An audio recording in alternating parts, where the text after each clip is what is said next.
അനുഗ്രഹപ്രദമായ ഈ നല്ല രാത്രിക്കായിട്ട് ദൈവത്തെ സ്തുതിക്കുന്നു.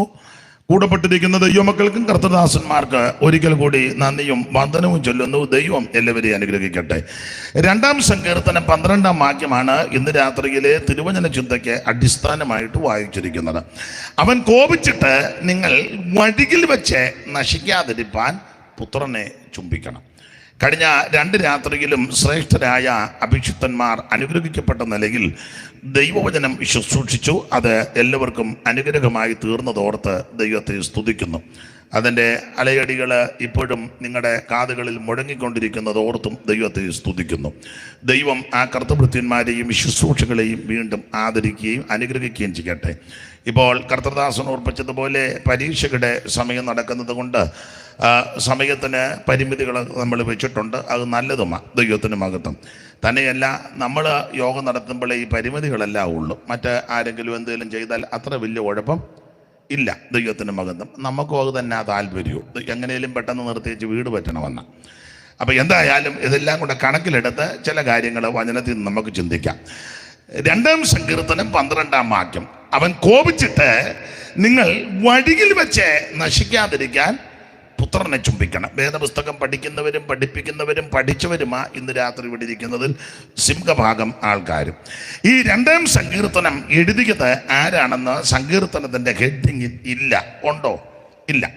അപ്പോൾ ഒരു സങ്കീർത്തനം എഴുതിയത് ആരാണെന്ന് അതിൻ്റെ ഹെഡിങ്ങിലില്ലെങ്കിൽ അതിൻ്റെ മുൻപുള്ള സങ്കീർത്തനവും പിൻപുള്ള സങ്കീർത്തനവും എഴുതിയത് ആരാണെന്ന് പഠിക്കണം. മുൻപും പിൻപും സങ്കീർത്തനം എഴുതിയ വ്യക്തിയായിരിക്കും തലക്കെട്ടില്ലാതെ കിടക്കുന്ന സങ്കീർത്തനവും എഴുതിയത് എന്നാണ് വേദപഠിതാക്കളുടെ ഒരഭിപ്രായം. അപ്പം ഇന്ന് രാത്രി അങ്ങനെ നമുക്ക് ചിന്തിക്കണം. കർത്താവിന് മഹത്വം. ഈ 2-ാം സങ്കീർത്തനം എഴുതിയത് ആരാണ്? എന്നാൽ 3-ാം സങ്കീർത്തനത്തിൻ്റെ മുകളിൽ കിടപ്പുണ്ട് ദാവീദ് തൻ്റെ മകനാകുന്ന അബ്ശലോമിൻ്റെ മുമ്പിൽ നിന്ന് ഓടിപ്പോയപ്പോൾ പാടിയ ഒരു സങ്കീർത്തനം. ദൈവത്തിൻ്റെ മഹത്വം. എന്നാൽ 1-ാം സങ്കീർത്തനത്തിൻ്റെ ഹെഡിങ്ങിലില്ല ഇതാരാണ് എഴുതിക്കുന്നത്. അത് തലക്കെട്ടില്ലാത്ത സങ്കീർത്തനമാണ്. അതെ, ഫാന് അടിക്കുന്നുണ്ട്. അപ്പോൾ വേദപഠിതാക്കളിൽ ചിലർ പറയുന്നത് 1-ാം സങ്കീർത്തനം എസ്രാ ശാസ്ത്രിയാൽ എഴുതപ്പെട്ട സങ്കീർത്തനമാണെന്നാണ് ചിലരുടെ അഭിപ്രായം. അതെ, ഈ 2-ാം സങ്കീർത്തനം എഴുതിയത് ദൈവത്തിൻ്റെ ദാസനായ ദാവീദിനാൽ എഴുതപ്പെട്ട സങ്കീർത്തനമാണ്. അതിനൊരു തെളിവ്, സുന്ദരമെന്ന ദേവാലയ ഗോപുരത്തിലിരുന്ന മുടന്തൻ സൗഖ്യമായി. യേശുവിൻ്റെ നാമത്തിൽ അവന് സൗഖ്യം വന്നു. അപ്പോസ്തല പ്രവൃത്തികളുടെ പുസ്തകം 3-ാം അധ്യായം പഠിക്കുമ്പോൾ പത്രോസ് യോഹന്നാനും പ്രാർത്ഥിക്കാനായിട്ട് പള്ളിയിൽ പോവുക. അപ്പോൾ ദൈവാലയത്തിന് അവിടെ ചെന്നപ്പോൾ അമ്മയുടെ ഉദരം മുതൽ അമ്മയുടെ ഗർഭം മുതൽ മുടന്തനായ ഒരുത്തൻ അവിടെ ഇരിക്കുന്നു. അവന് ഈ ഉപദേശിമാരെ കണ്ടുകൊണ്ട് ചോദിച്ചു വല്ലതും തരണമെന്ന് ഭിക്ഷ. ഇവരെ കണ്ടപ്പോൾ തോന്നി ഇവരുടെ കയ്യിൽ എന്തെങ്കിലുമൊക്കെ ഉണ്ട് എന്ന് പറഞ്ഞാൽ അവരുടെ നടപ്പും രീതിയൊക്കെ അങ്ങനെ, അല്ലാതെ കരഞ്ഞും കൂവിയും നടക്കുകയല്ല. സ്തോത്രം. ആൾക്കാർ കാണുമ്പം ഒരുമാതിരി കരഞ്ഞും കൂവി നിരാശപ്പെട്ടും എന്നെ എവിടെ നിൽക്കുന്നു, വെറുതെ നിൽക്കുക, ഇങ്ങനൊന്നും നിൽക്കരുത്. സ്തോത്രം. എന്തുകൊണ്ട് വിശേഷം? ഓ, എന്നാ വിശേഷം? നിങ്ങൾക്കൊക്കെ അല്ലേ വിശേഷം? നമ്മൾ തിരിച്ച് പറയുന്നതാ. അല്ല, എന്നാലും എന്തുകൊണ്ട് വിശേഷം? ഓ, ഞങ്ങൾക്ക് എന്നാ വിശേഷം? ഞങ്ങളിങ്ങനെ ആമ്പൽ പോലെ പൊങ്ങി നമ്മൾ അങ്ങോട്ട് പറയുക. അങ്ങനെയൊന്നും പറയരുത്. നമ്മളെ കാണുമ്പോൾ മനസ്സിലാക്കണം എന്തെങ്കിലുമൊക്കെ ഉണ്ടെന്ന്. യോഗത്തിനോട്ട് വരുമ്പോൾ അങ്ങനെയൊക്കെ തോന്നണം ആൾക്കാർ. ആ തൂകിയും ഈ വസന്ത വന്ന കോഴി വരുമ്പോഴൊന്നും യോഗത്തിന് വരരുത്. ഇനി അഥവാ വന്നാലും തിരിച്ചു പോകുമ്പോൾ അങ്ങനെ പോവുകയും ചെയ്യരുത്. സ്തോത്രം. നല്ല തടിപ്പുറത്ത് വെടി പോലെ കുതിര പോകും പോലെ പോകണം. അപ്പോൾ ഇവരെ കണ്ടപ്പം അവന് തോന്നി ഏതാണ്ടൊക്കെ ഇവരുടെ കയ്യിലുണ്ട്. അതുകൊണ്ടാണ് ഇവൻ ചോദിച്ചത്. നമ്മളെ കാണുമ്പോൾ ചോദിക്കണം ആൾക്കാർ. നമ്മളാരോടും മിണ്ടുന്നില്ലല്ലോ, പിന്നെ അങ്ങനെ ചോദിക്കാനാ? നമ്മൾ മുറിയിൽ നിന്ന് കാറിലോട്ട് കയറി, കാറ് നേരെ ഹോളിലോട്ട് വന്ന് ആശീർവാദത്തിന് മുന്നേ പിന്നെ കാറിൽ കയറി, പിന്നെ നമ്മൾ തിരിച്ച് ആര് ചോദിക്കാൻ, ആരെ കാണാനാ? പിന്നെ ആ കൂടെ നമ്മൾ ചോദിക്കുന്ന ആ കാറിൽ ഇരുന്നോട്ട് നെന്മീൻ്റെ വില എന്നാന്ന്. ഇതാ നമ്മൾ ആ കൂടെ കൊല്ലം സൈഡായതുകൊണ്ട് അങ്ങനെ പറയുന്നുണ്ട്, കുഴപ്പമൊന്നുമില്ല. ദൈവത്തിൻ്റെ മകത്ത് ആ കൂടെ ചോദിക്കുന്ന അതും കാറിൽ ഇരുന്നോണ്ടാ നെന്മീൻ്റെ അത് സാറേ 900 പുറകിലോട്ട് വെച്ച് തരും. ഇതൊക്കെയാണ് നമ്മൾ ചോദിക്കുന്നത്. അപ്പം നമ്മളെ കാണുമ്പോൾ ആൾക്കാരെ ചോദിക്കണം, എന്തെങ്കിലുമൊക്കെ ചോദിക്കണം. അല്ല, വലിയൊരു ചോദിക്കുന്നത് കൊണ്ട് ആരും മിണ്ടുന്നുമില്ലല്ലോ ആരോടും. തൊട്ടപ്പുറത്തെ ആൾക്കാരോട് മിണ്ടുന്നില്ല, കാരണം എന്തെങ്കിലും ചോദിക്കുമെന്ന്. പിന്നെ വലിയ മതിലുമൊക്കെ കെട്ടി ഗേറ്റ് വിട്ട് പട്ടിയെ വളർത്തി എഴുതി വെക്കും, പട്ടിയുണ്ട് സൂക്ഷിക്കുക. പിന്നെ എങ്ങനെ അവർ എന്നാ ചോദിക്കാനാ വന്ന്? തൊട്ടടുത്ത് താമസിക്കുന്നവർ ആരാന്ന് പോലും ചിലർക്ക് അറിയത്തില്ലല്ലോ. ടൗണിലെ ജീവിതമാണെങ്കിൽ പിന്നെ പറയുകയും വേണ്ട. അപ്പം പിന്നെ നമ്മളോട് ആരോട് എന്നാ ചോദിക്കാനാ? ആട്ടെ, നിങ്ങളോട് ചോദിച്ചില്ലെങ്കിലും നിങ്ങൾ എന്തെങ്കിലുമൊക്കെ ചോദിക്കണേ. ദൈവത്തിന് മഹത്വം. എന്തായാലും ഇവന് വല്ലതും കിട്ടുമെന്ന് കരുതി ഭിക്ഷ ചോദിച്ചു. ഇവരെ കണ്ടപ്പോൾ അങ്ങനെ തോന്നി.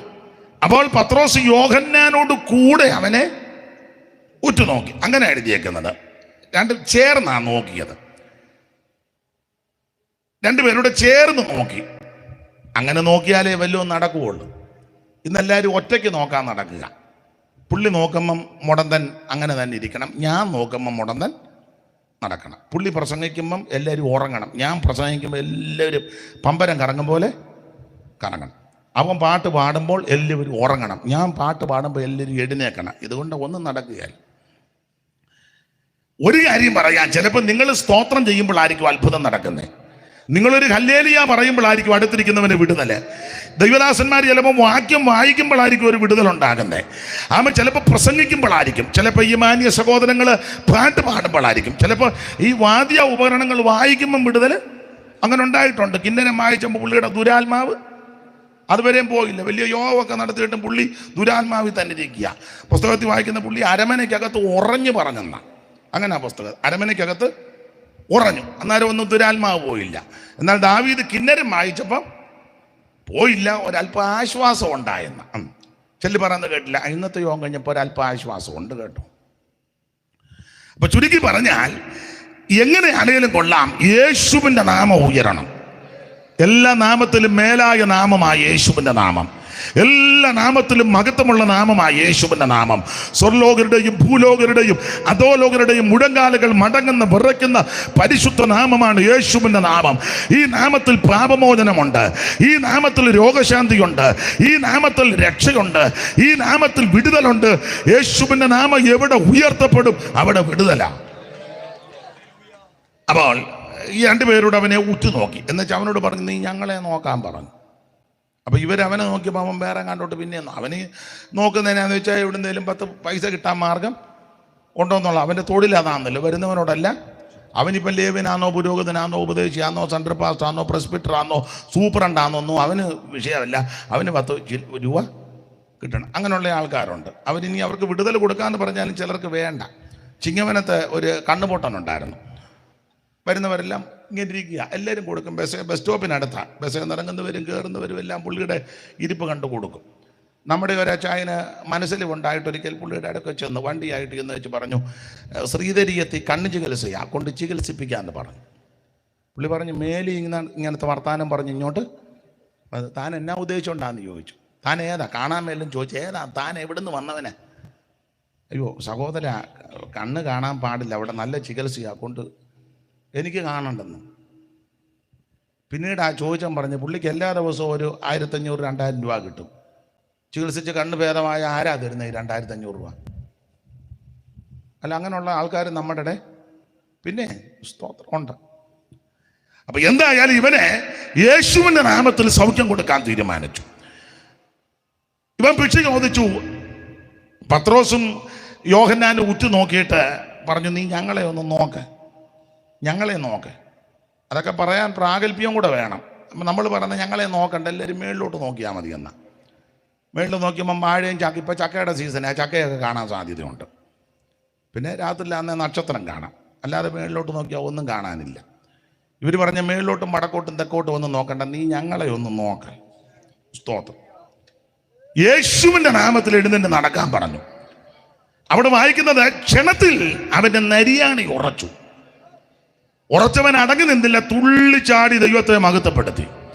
വിസ്തരിക്കേണ്ട, നിങ്ങൾക്കറിയാം, തുള്ളിച്ചാടി അവൻ പള്ളി വന്നെന്നുള്ളതാ വിടുതൽ കിട്ടിയവൻ. ഇന്ന് തുള്ളിച്ചാടി പിന്നെയും പഴയ സ്ഥലത്തോട്ട് അങ്ങ് പോവാ. പിന്നെ അവിടെ നിന്നങ്ങ് തുള്ളുക, അവിടെ നിന്ന് തുള്ളുക. നമ്മൾ ചോദിക്കും, അമ്മ ഇവിടെ വന്നില്ലയോ വിടുതൽ പ്രാപിച്ച? ഇല്ല, ഞങ്ങൾ തിരിച്ചിഞ്ഞ് പോകുന്നു. അതിന് ഇവിടെ ഒന്ന് തുള്ളുക, കുറേ പേരെയും കൂടെ ഒന്നിച്ച് തുള്ളിച്ചേച്ച് ഞങ്ങൾ ഒന്നിച്ച് തുള്ളി അങ്ങ് നടക്കുന്ന കേസല്ല. ഏതായാലും ഇവനെ തുള്ളിച്ചാടി ദൈവാലയത്തിൻ്റെ ഉള്ളിൽ ചെന്ന് ദൈവത്തെ മഹത്വപ്പെടുത്തി. ഈ വാർത്ത യെരൂശലേം മുഴുവൻ പരന്നു. ഇതിന് കാരണക്കാരാകുന്ന പത്രോസിനെ യോഹന്നാനെ പിടിച്ച് നടുവ് നിർത്തി ശാസിച്ചു, ഈ നാമത്തിൽ മിണ്ടരുത്, യേശുവിൻ്റെ നാമം ഇവിടെ ഉച്ചരിക്കരുത്, ഇവിടെ സുവിശേഷം ഒന്നും പറയരുത്. അങ്ങനെ ഇവരെ പീഡിപ്പിച്ചു, മാനസികമായിട്ടുമൊക്കെ ഇവരെ പീഡിപ്പിച്ചു. ഈ പീഡയേറ്റ ദൈവദാസന്മാർ പൊടുന്നനെ സഭയിൽ വന്ന് ആദിമസഭയോട് ഈ പീഡയെ പറ്റി പറഞ്ഞു. അല്ലാതെ അവർ പഞ്ചായത്ത് മെമ്പറേയും കണ്ടില്ല, പ്രസിഡന്റിനെയും കണ്ടില്ല, MLA-യുടെ പുറകെയും പോയില്ല, MP-യുടെ പുറകെയും പോയില്ല, മുഖ്യമന്ത്രിക്ക് ഒരു പരാതി കൊടുക്കാമെന്നും പറഞ്ഞ് പോയില്ല, കേന്ദ്രത്തിലെ ഒരു പെറ്റീഷൻ ഒന്നും പോയില്ല. അവർ മുട്ടയിലിരുന്ന് പ്രാർത്ഥിച്ചു. അവരെല്ലാം ഒന്നിച്ചിരുന്ന് പ്രാർത്ഥിച്ചു. ഇതൊക്കെ നമുക്ക് ഗുണപാഠമാണേ. ദൈവത്തിൻ്റെ മകത്ത് ഒന്നിച്ചിരുന്ന് പ്രാർത്ഥിച്ചു. അവർ പ്രാർത്ഥിച്ചപ്പോൾ വേദപുസ്തകത്തിലെ വാക്യം ഉരുവിട്ടാ പ്രാർത്ഥിച്ചത്. ഇനി ദൈവദാസൻ എന്ന് വായിച്ചാട്ടെ, 4-ാം അധ്യായത്തിൻ്റെ 23 മുതൽ വായിച്ചു. അപ്പോസ്തല പ്രവൃത്തി 4-ാം അധ്യായത്തിൻ്റെ 23 മുതൽ വിട്ടയച്ച ശേഷം അങ്ങനെ ചേർത്ത് വായിരുന്നു. വിട്ടയച്ച ശേഷം അവർ കൂട്ടാളികളുടെ അടുക്കൽ ചെന്ന് മഹാപുരോഹിതന്മാരും മൂപ്പന്മാരും തങ്ങളോട് പറഞ്ഞതെല്ലാം അറിയിച്ചു. ഇത് കേട്ടിട്ട് അവർ ഒരുമനപ്പെട്ട് ദൈവത്തോട് നിലവിളിച്ച് പറഞ്ഞത്, ആകാശവും ഭൂമിയും സഹോദരൻ. ഇത് 2-ാം സങ്കീർത്തനം 1-ാം വാക്യത്തിൽ അടുത്തതുണ്ട്. ആകാശവും ഭൂമിയും സമുദ്രവും അവയിലുള്ള സകലത ഉണ്ടാക്കിയ നാഥനെ ജാതികൾ കലഹിക്കുന്നത്. അത് 2-ാം സങ്കീർത്തനം 1-ാം വാക്യമാ. ജാതികൾ കലഹിക്കുന്നതും വംശങ്ങൾ വ്യർത്ഥമായതെന്ന് നിരൂപിക്കുന്നത് എന്ത്? ഭൂമിയിൽ രാജാക്കന്മാർ അണിനിരക്കുകയും അധിപതികൾ കർത്താവിന് വിരോധമായും അവന്റെ അഭിഷേകത്തിന് വിരോധമായി ഒന്നിച്ചു കൂടുകയും ചെയ്തിരിക്കുന്നു എന്ന് ദാസനായ ദാവീദ് മുഖാന്തിരം പരിശുദ്ധാത്മാവിനാൽ അരുളിച്ചെയ്തവൻ. അപ്പോൾ ഈ വാക്യത്തിന്റെ വെളിച്ചത്തിൽ 2-ാം സങ്കീർത്തനം ആരാ എഴുതിയത്? ദാവീദ് ആ 2-ാം സങ്കീർത്തനം എഴുതിയത്. വചനത്തെ വചനം കൊണ്ടാണ് തെളിയിക്കുന്നത്. ഊകാഭോഗം കൊണ്ടോ, കെട്ടുകഥ കൊണ്ടോ, അമ്മുമ്മ കഥ കൊണ്ടോ, കെടവിക്കഥ കൊണ്ടോ, ഉമ്മാക്കി കഥ കൊണ്ടോ, ഞങ്ങളുടെ അപ്പച്ചൻ പറഞ്ഞത് ഒന്നും കൊണ്ടൊന്നില്ല വചനം തെളിയിക്കുന്നത്. വചനത്തെ വചനം കൊണ്ട് തെളിയിക്കണം. യഹോവയുടെ പുസ്തകത്തിൽ വായിച്ച് അന്വേഷിക്കണം, ഇണ കാണുമെന്നുമുണ്ട്. ദൈവത്തിന് മഹത്വം. അപ്പോൾ 2-ാം സങ്കീർത്തനം എഴുതിയത് ദൈവത്തിൻ്റെ ദാസനായ ദാവീദ്. 2:12 പറയുകയാ, അവൻ കോപിച്ചിട്ട് നിങ്ങൾ വഴിയിൽ വെച്ച് നശിക്കാതിരിക്കാൻ പുത്രനെ ചുംബിക്കണം. ദൈവത്തിൻ്റെ മഹത്വം. ഇന്ന് രാത്രി നശിച്ചു പോകാതിരിക്കാൻ ഇവിടെ ദാവീദ് പറയുകയാ, പുത്രനെ ചുംബിക്കണം. നമ്മളെ നശിപ്പിക്കുവാനും മുടിച്ചു കളയുവാനും തകർത്ത് കളയുവാനും ഒക്കെ ഒത്തിരി ശക്തികളുണ്ട്. അറക്കാനും മുടിക്കാനും നശിപ്പിക്കാനും വരുന്നവൻ പിശാചാന്നല്ലോ, നേരായ വഴി കൂടെ വരുത്തുമില്ല. അവൻ്റെ പിടിയിൽപ്പെട്ട് അനേകരെ തകർന്നുകൊണ്ടിരിക്കുക. ഈ യോഗത്തിൻ്റെ ഉദ്ദേശം അങ്ങനെയുള്ളവർ രക്ഷപ്പെടാൻ വേണ്ടിയാ. ആമൻ നാശകന്റെ പിടിയിൽപ്പെട്ട് ലക്ഷ്യബോധം നഷ്ടപ്പെട്ട് ജീവിതത്തിൽ ആമൻ നിരാശ പൂണ്ട് ആമൻ ലക്ഷ്യമില്ലാതെ ആരേലും തകർച്ചയുടെ വക്കിൽ വന്നിരിക്കുന്നെങ്കിൽ ഇന്ന് രാത്രിയിൽ ഈ ശുശ്രൂഷ അവര് നശിച്ചു പോകാതെ രക്ഷപ്പെടണം. ഈ ദിവസങ്ങളിലെ ശുശ്രൂഷയുടെ എല്ലാം പ്രധാന ഉദ്ദേശം അതാ. ദൈവത്തിൻ്റെ മഹത്വം. അപ്പോൾ നശിച്ചു പോകാതിരിക്കാൻ പുത്രനെ ചുംബിക്കണം. ചുംബനത്തെ പറ്റി ഞാൻ അധികം പറയുന്നില്ല. പണ്ട് ഇടയ്ക്കുണ്ടായിരുന്നില്ല ചുംബന സമരം, അങ്ങനെ ഉണ്ടായിരുന്നു. ചുംബന സമരം, സ്തോത്രം, അത് വലിയ വിവാദമായത്. അതുകൊണ്ട് ഇനി ആ ഭാഗത്തേക്ക് പോകുന്നില്ല. എന്നാലും ഒരു കാര്യം പറയാം, ചുംബിക്കണം. ആരെ? പുത്രനെ. എങ്ങനെ? നല്ല നിലയെ ചുംബിക്കണം. പണ്ട് ലാബാൻ യാക്കോബിനെ ഒന്ന് ചുംബിച്ചായിരുന്നു. നിങ്ങൾ വേറെ പുസ്തകം അറിയാവുന്നവരുള്ളത് കൊണ്ട് ആ നിലയിൽ പോകുന്നത് കേട്ടോ. യാക്കോബിനെ ലാബാൻ, അമ്മാച്ചൻ, പിന്നീട് അമ്മായിയപ്പനായി, അമ്മാച്ചൻ ഒന്ന് ചുംബിച്ചു. ചുംബിക്കാൻ കാര്യമുണ്ട്. പെൺപിള്ളേര് പതിവിന് വിപരീതമായിട്ട് നേരത്തെ ഇഞ്ഞു വന്നു. മറ്റേന്നും ആടിനെ തീറ്റി വെള്ളം കുടിക്കാൻ ചെല്ലുമ്പോൾ പ്രശ്നം ഉണ്ടാകുന്നതാണ്. ഒരു വലിയ കല്ലുമൊക്കെ ഉരുട്ടി വെച്ച് അവിടെ വലിയ തർക്കമൊക്കെ നടക്കും. അവിടെയാണ് ആ വീട്ടിലെ ആടിനെ മേയിക്കുന്നത് പെൺപിള്ളാരാ, ആ സഭ ഭരിക്കുന്നത് പെൺപിള്ളാരാ. അങ്ങനെയുള്ള സഭകളൊക്കെ ഉണ്ട്. പെണ്ണുങ്ങൾ ചില സഭ കാര്യം പറഞ്ഞാൽ അമ്മാമ്മ എന്നാ പറയുന്നതെന്നാണ് ചോദിക്കുന്നത്. അങ്ങനെയുള്ള സഭകളുണ്ട്. അല്ല, പെണ്ണുങ്ങളുടെ പേര് സഭ അറിയപ്പെടുന്നത് കുഞ്ഞോളമ്മാമ്മയുടെ സഭ എന്നൊക്കെയാണ് പറയുന്നത്. നിങ്ങളെവിടാ കൂടുന്നത്? ഞങ്ങൾ കുഞ്ഞോളമ്മാമ്മയുടെ സഭയാണ്. നിങ്ങളേ സഭ? ഞങ്ങൾ മേരിക്കുട്ടിയുടെ സഭയല്ല. യേശുവിന് മാത്രം ഇപ്പം സഭ ഇല്ല. യേശു വെളിയിൽ കൂടെ നടന്ന് മുട്ടുക, കുഞ്ഞോളെ എന്നെ അങ്ങോട്ടൊന്ന് കയറ്റാൻ. കാരണം അങ്ങനെ വെളിപ്പാട് പുസ്തകം 3 വാതുക്ക നിന്ന് മുട്ടുന്നു. കുഞ്ഞോനോട് എന്ത് ചെയ്താ? യേശുവിനെ കയറ്റുന്നില്ല. യേശു വെളിയിൽ കൂടെ കുഞ്ഞോളെ ഒന്ന് കയറ്റാവോ, അങ്ങോട്ട് എന്നെ ഒന്ന് കയറ്റാവോ എന്ന് ചോദിച്ചു. കുഞ്ഞോളെ പറഞ്ഞു, പ്രൈസ് ആൻഡ് വർഷിപ്പ് എന്നുണ്ടെന്ന് വിളിക്കുക, പിന്നെ വിളിക്കാം. അപ്പം എന്തായാലും കൊള്ളാം. ഇവിടെ ആടുകളെ തീറ്റുന്നത് ഈ 2 പെൺകുട്ടികളാണ്. ആടുകളുടെ കാര്യമൊക്കെ നടത്തുന്നത്. ഇവര് പതിവിന് വിപരീതമായിട്ട് തിരിച്ചു വന്നപ്പം ലാബാൻ ചോദിച്ചു, ഇന്ന് ഞാൻ നേരത്തെ വന്ന. എൻ്റെ അപ്പച്ച ഒരു കാര്യം പറയാനാ വന്നേ. ചോദിച്ചില്ലെങ്കിലും പറയാനിരിക്കുക. ഇന്ന് ഞങ്ങൾ നേരത്തെ വരാൻ കാര്യം, അവിടെ ഒരു ഉപദേശി വന്നു, കൊച്ചുപദേശി. എവിടെ? ആ കിണറ്റങ്കര. എന്നിട്ടോ മിടുക്കനാ ഒറ്റ ഉരുട്ടിനാ കല്ല് മാറ്റിയത്. കഴിഞ്ഞ നാളിലൊക്കെ അനേകർ 5-6 പേര് ഏലായിട്ടാ കല്ല് മാറ്റി. പിന്നെ എന്നാലും പ്രശ്നമാണ്. പുള്ളി ഒറ്റയടിക്ക് കല്ല് ഉരുട്ടി മാറ്റി, വെള്ളമൊക്കെ എടുത്ത് തന്നു. അപ്പം പുള്ളി ചോദിച്ചു, പാസ്റ്റർ ആന്നോടി? പറഞ്ഞു, പാസ്റ്റർ. അസംബ്ലീസ് കോഡിലെ ആന്നോ? ഇത് അസംബ്ലീസ് കോഡായതുകൊണ്ട് അങ്ങനെ ചോദിക്കുന്നത്. ചർച്ച കോഡായിരുന്നേ അങ്ങനെ മര പറഞ്ഞാൽ കോടി ഇടുന്നത്. അപ്പോൾ ചോദിച്ചു, അസംബ്ലീസ് കോഡിലെ ആന്നോ? ഏത് കോഡിലെ ആണെന്നൊന്നും അറിയാൻ മേല. ഓർഡിനേഷൻ ഉണ്ടോ? ഓർഡിനേഷൻ ഉണ്ടോ എന്നറിയത്തില്ല, എന്നാലും കുഴപ്പമില്ല. സ്തോത്രം. ബൈബിൾ സ്കൂളിൽ പുനലൂരാന്നോ പഠിച്ച, മുളക്കുഴയാന്നോ കുമ്പനാട്ടോന്നോ അതൊന്നും എനിക്കറിയാം, ചോദിച്ചില്ല. ആളും എടുക്കാനാന്ന് പറഞ്ഞു. അപ്പോൾ അപ്പനെ ഇദ്ദേഹത്തെ ഒന്ന് കാണാൻ വന്നു. നമ്മൾ ഉൽപ്പത്തി പുസ്തകത്തിൽ വായിക്കുന്നുണ്ട്, ലാബാൻ അവിടെ നിന്ന് വന്നു കഴിഞ്ഞപ്പോൾ യാക്കോബിനെ കണ്ടപ്പോൾ ഓടി വന്ന് കെട്ടിപ്പിടിച്ചൊരു ഉമ്മയൊക്കെ കൊടുത്തു. അങ്ങനെ അവിടെ എഴുതിയേക്കുന്നത് അങ്ങനല്ലേ? ലാബാൻ തന്റെ സഹോദരിയുടെ മകനായ യാക്കോബിന്റെ വസ്തുത കേട്ടപ്പോൾ അവനെ എതിരേൽപ്പാൻ ഓടിച്ചെന്ന് അവനെ ആലിംഗനം ചെയ്ത് ചുംബിച്ചു. ഈ ചുംബനം അത്ര ആത്മാർത്ഥതയുള്ള ചുംബനമല്ല. പെൺപിള്ളാരെ രക്ഷപ്പെടുത്തുകയും കല്ലുരുട്ടി മാറ്റുകയും ആടിനെ സംരക്ഷിക്കാനായിട്ട് വെള്ളം കൊടുത്തതിന്റെ ചുംബനം അല്ലാതെ ആത്മാർത്ഥതയുടെ ചുംബനമൊന്നുമല്ല. ആത്മാർത്ഥതയുടെ ചുംബനം അല്ലെന്ന് പറയാൻ കാര്യം, 10-20 കൊല്ലം കഴിഞ്ഞപ്പോൾ ഈ ചുംബിച്ച അപ്പൻ്റെ മുഖം വല്ലാതായി. 31-1 വായിച്ചു. ആ ചുംബിച്ച മുഖമല്ലല്ലോ ഇപ്പം. 31-1 വായിരു. എന്നാൽ ഞങ്ങളുടെ അപ്പനുള്ളതൊക്കെയും യാക്കോബ് എടുത്ത് കളഞ്ഞു. 10-20 കൊല്ലം കഴിഞ്ഞപ്പോൾ തങ്ങളുടെ അപ്പനുള്ളതൊക്കെ യാക്കോബ് എടുത്തു കളഞ്ഞു. തങ്ങളുടെ അപ്പന്റെ വക കൊണ്ട് അവൻ ഈ ധനമൊക്കെ സമ്പാദിച്ചു എന്ന് ലാബാന്റെ പുത്രന്മാര് പറഞ്ഞ വാക്ക് യാക്കോബ് കേട്ടു. അടുത്ത വാക്യം വായിച്ചത് യാക്കോബ് ലാബാന്റെ മുഖത്ത് നോക്കി. തന്റെ നേരെ മുമ്പേ ഇരുന്നത് പോലെ അല്ല. 20 കൊല്ലം മുമ്പ് കിണറ്റങ്കരെ വെച്ച് ചുംബിച്ച മുഖമല്ല, മോന്തയ്ക്കല്ല ഒരു വ്യത്യാസം. നമ്മൾ ചോദിക്കും, ബ്യൂട്ടി പാർലറിൽ വല്ലതും പോയോ എന്ന്. അല്ല, അങ്ങനെ പോയിട്ടുള്ളവരും ഉണ്ട്. ഇപ്പം പരുവക്കേടായിട്ടിരിക്കുക. ദൈവത്തിൻ്റെ മഹത്വം. ഇപ്പം അങ്ങനെ ആണെന്നല്ലോ, എല്ലാവരും അങ്ങനെ. കല്യാണമൊക്കെ നടക്കുന്ന വീടുകളിൽ അമ്മയും മക്കളും എല്ലാം അങ്ങ് പോവുക. പ്രാർത്ഥിച്ച സമയത്ത് ഇറങ്ങാൻ പോലും പറ്റുന്നില്ല. സ്റ്റേജ് പാസ്റ്റർമാർ വന്ന് 10 മണിക്ക് കുത്തിയിരിക്കുക. അതുങ്ങൾ വന്ന് ചൂടും പിടിച്ച് അവസാനം പുകഞ്ഞ് ചില സ്റ്റേജിലും പാൻ കാണുകയല്ല. ചിലയിടത്ത്, എല്ലായിടത്തും അല്ല, ചിലയിടത്ത് അതുങ്ങൾ പുകഞ്ഞിരിക്കുക. അപ്പോൾ അമ്മയും മക്കളും എല്ലാം ബ്യൂട്ടി പാർലറിൽ പോയിട്ട് വരുന്നത് 10-നാണ് തുടങ്ങേണ്ടത്, 11:30 ആയാലും വരികയല്ല. പിന്നെ വീട്ടുകാർ പറയും പെട്ടെന്ന് നടത്തിയേക്കാൻ. എന്നോടാ പറയുന്നത്, ഞാൻ ഒന്നും പറയല്ല, പെട്ടെന്ന് നടത്തി വെച്ച് വീട്ടിൽ പൊക്കോളാൻ പറയും. കാരണം അവനിതൊന്നും ആവശ്യമില്ല. 2 മിനിറ്റ് കൊണ്ട് കല്യാണം നടത്തും. ഈ പള്ളിക്ക് ഈ മണി മതി എന്ന് പറഞ്ഞ പോലെ നമ്മൾ പിന്നെ സമയമെടുത്ത നാട്ടുകാർ നമ്മളെ പിരാകും. 2 മിനിറ്റ് കൊണ്ട് കല്യാണം നടത്തും. അവനിത് മതി, അതുകൊണ്ടാണ്. അപ്പൊ ചുരുക്കി പറഞ്ഞാൽ ഈ ലാബാന്റെ മുഖം തൻ്റെ നേരെ മുമ്പേ ഇരുന്നത് പോലല്ല. അപ്പൊ ഇത് ആത്മാർത്ഥതയുടെ ചുംബനമല്ല, ആത്മാർത്ഥതയല്ല. ആത്മാർത്ഥത ആരെന്തെങ്കിലും 20 കൊല്ലം കഴിഞ്ഞാലും മുഖത്തിന് വ്യത്യാസം വരികയല്ലോ. ആത്മാർത്ഥ അങ്ങനെ ചുംബിക്കരുത്. യേശുവിനെ അങ്ങനെ ചുംബിക്കരുത്. സ്തോത്രം. അങ്ങനെ ചുംബിക്കരുത്. വേറൊരു ചുംബനം കാണുന്നുണ്ട്. അബ്ശാലോം ചുംബിച്ചത് 15-ന്റെ 5 കിടപ്പുണ്ട്, വായിച്ചു. ശൗമേലിന്റെ 2-ാം പുസ്തകം 15-ന്റെ 5. ഇതെല്ലാം നമുക്ക് അറിവുള്ള വാക്യമാ, നിങ്ങൾക്കെല്ലാം അറിയാം, എന്നാലും ഒന്ന് ഓർപ്പിക്കുന്നതേ ഉള്ളൂ. 15-5 4 മുതൽ വായിച്ചു. വഴക്കും വ്യവഹാരമുള്ളവരെല്ലാം കൂടെ വഴക്കും വ്യവഹാരമുള്ളവരൊക്കെ വ്യവഹാരമുള്ളവരെല്ലാം കൂടി എന്റെ ഇടയ്ക്ക് വന്ന് ഞാൻ അവർക്ക് ന്യായം തീർപ്പാൻ തക്കണം ദേശത്ത് എന്നെ ന്യായാധിപതിയാക്കിയിരുന്നെങ്കിലായിരുന്നു. അടുത്ത വാക്യം അബ്ശാലോം പറയും, ആരെങ്കിലും അവനെ നമസ്കരിപ്പാൻ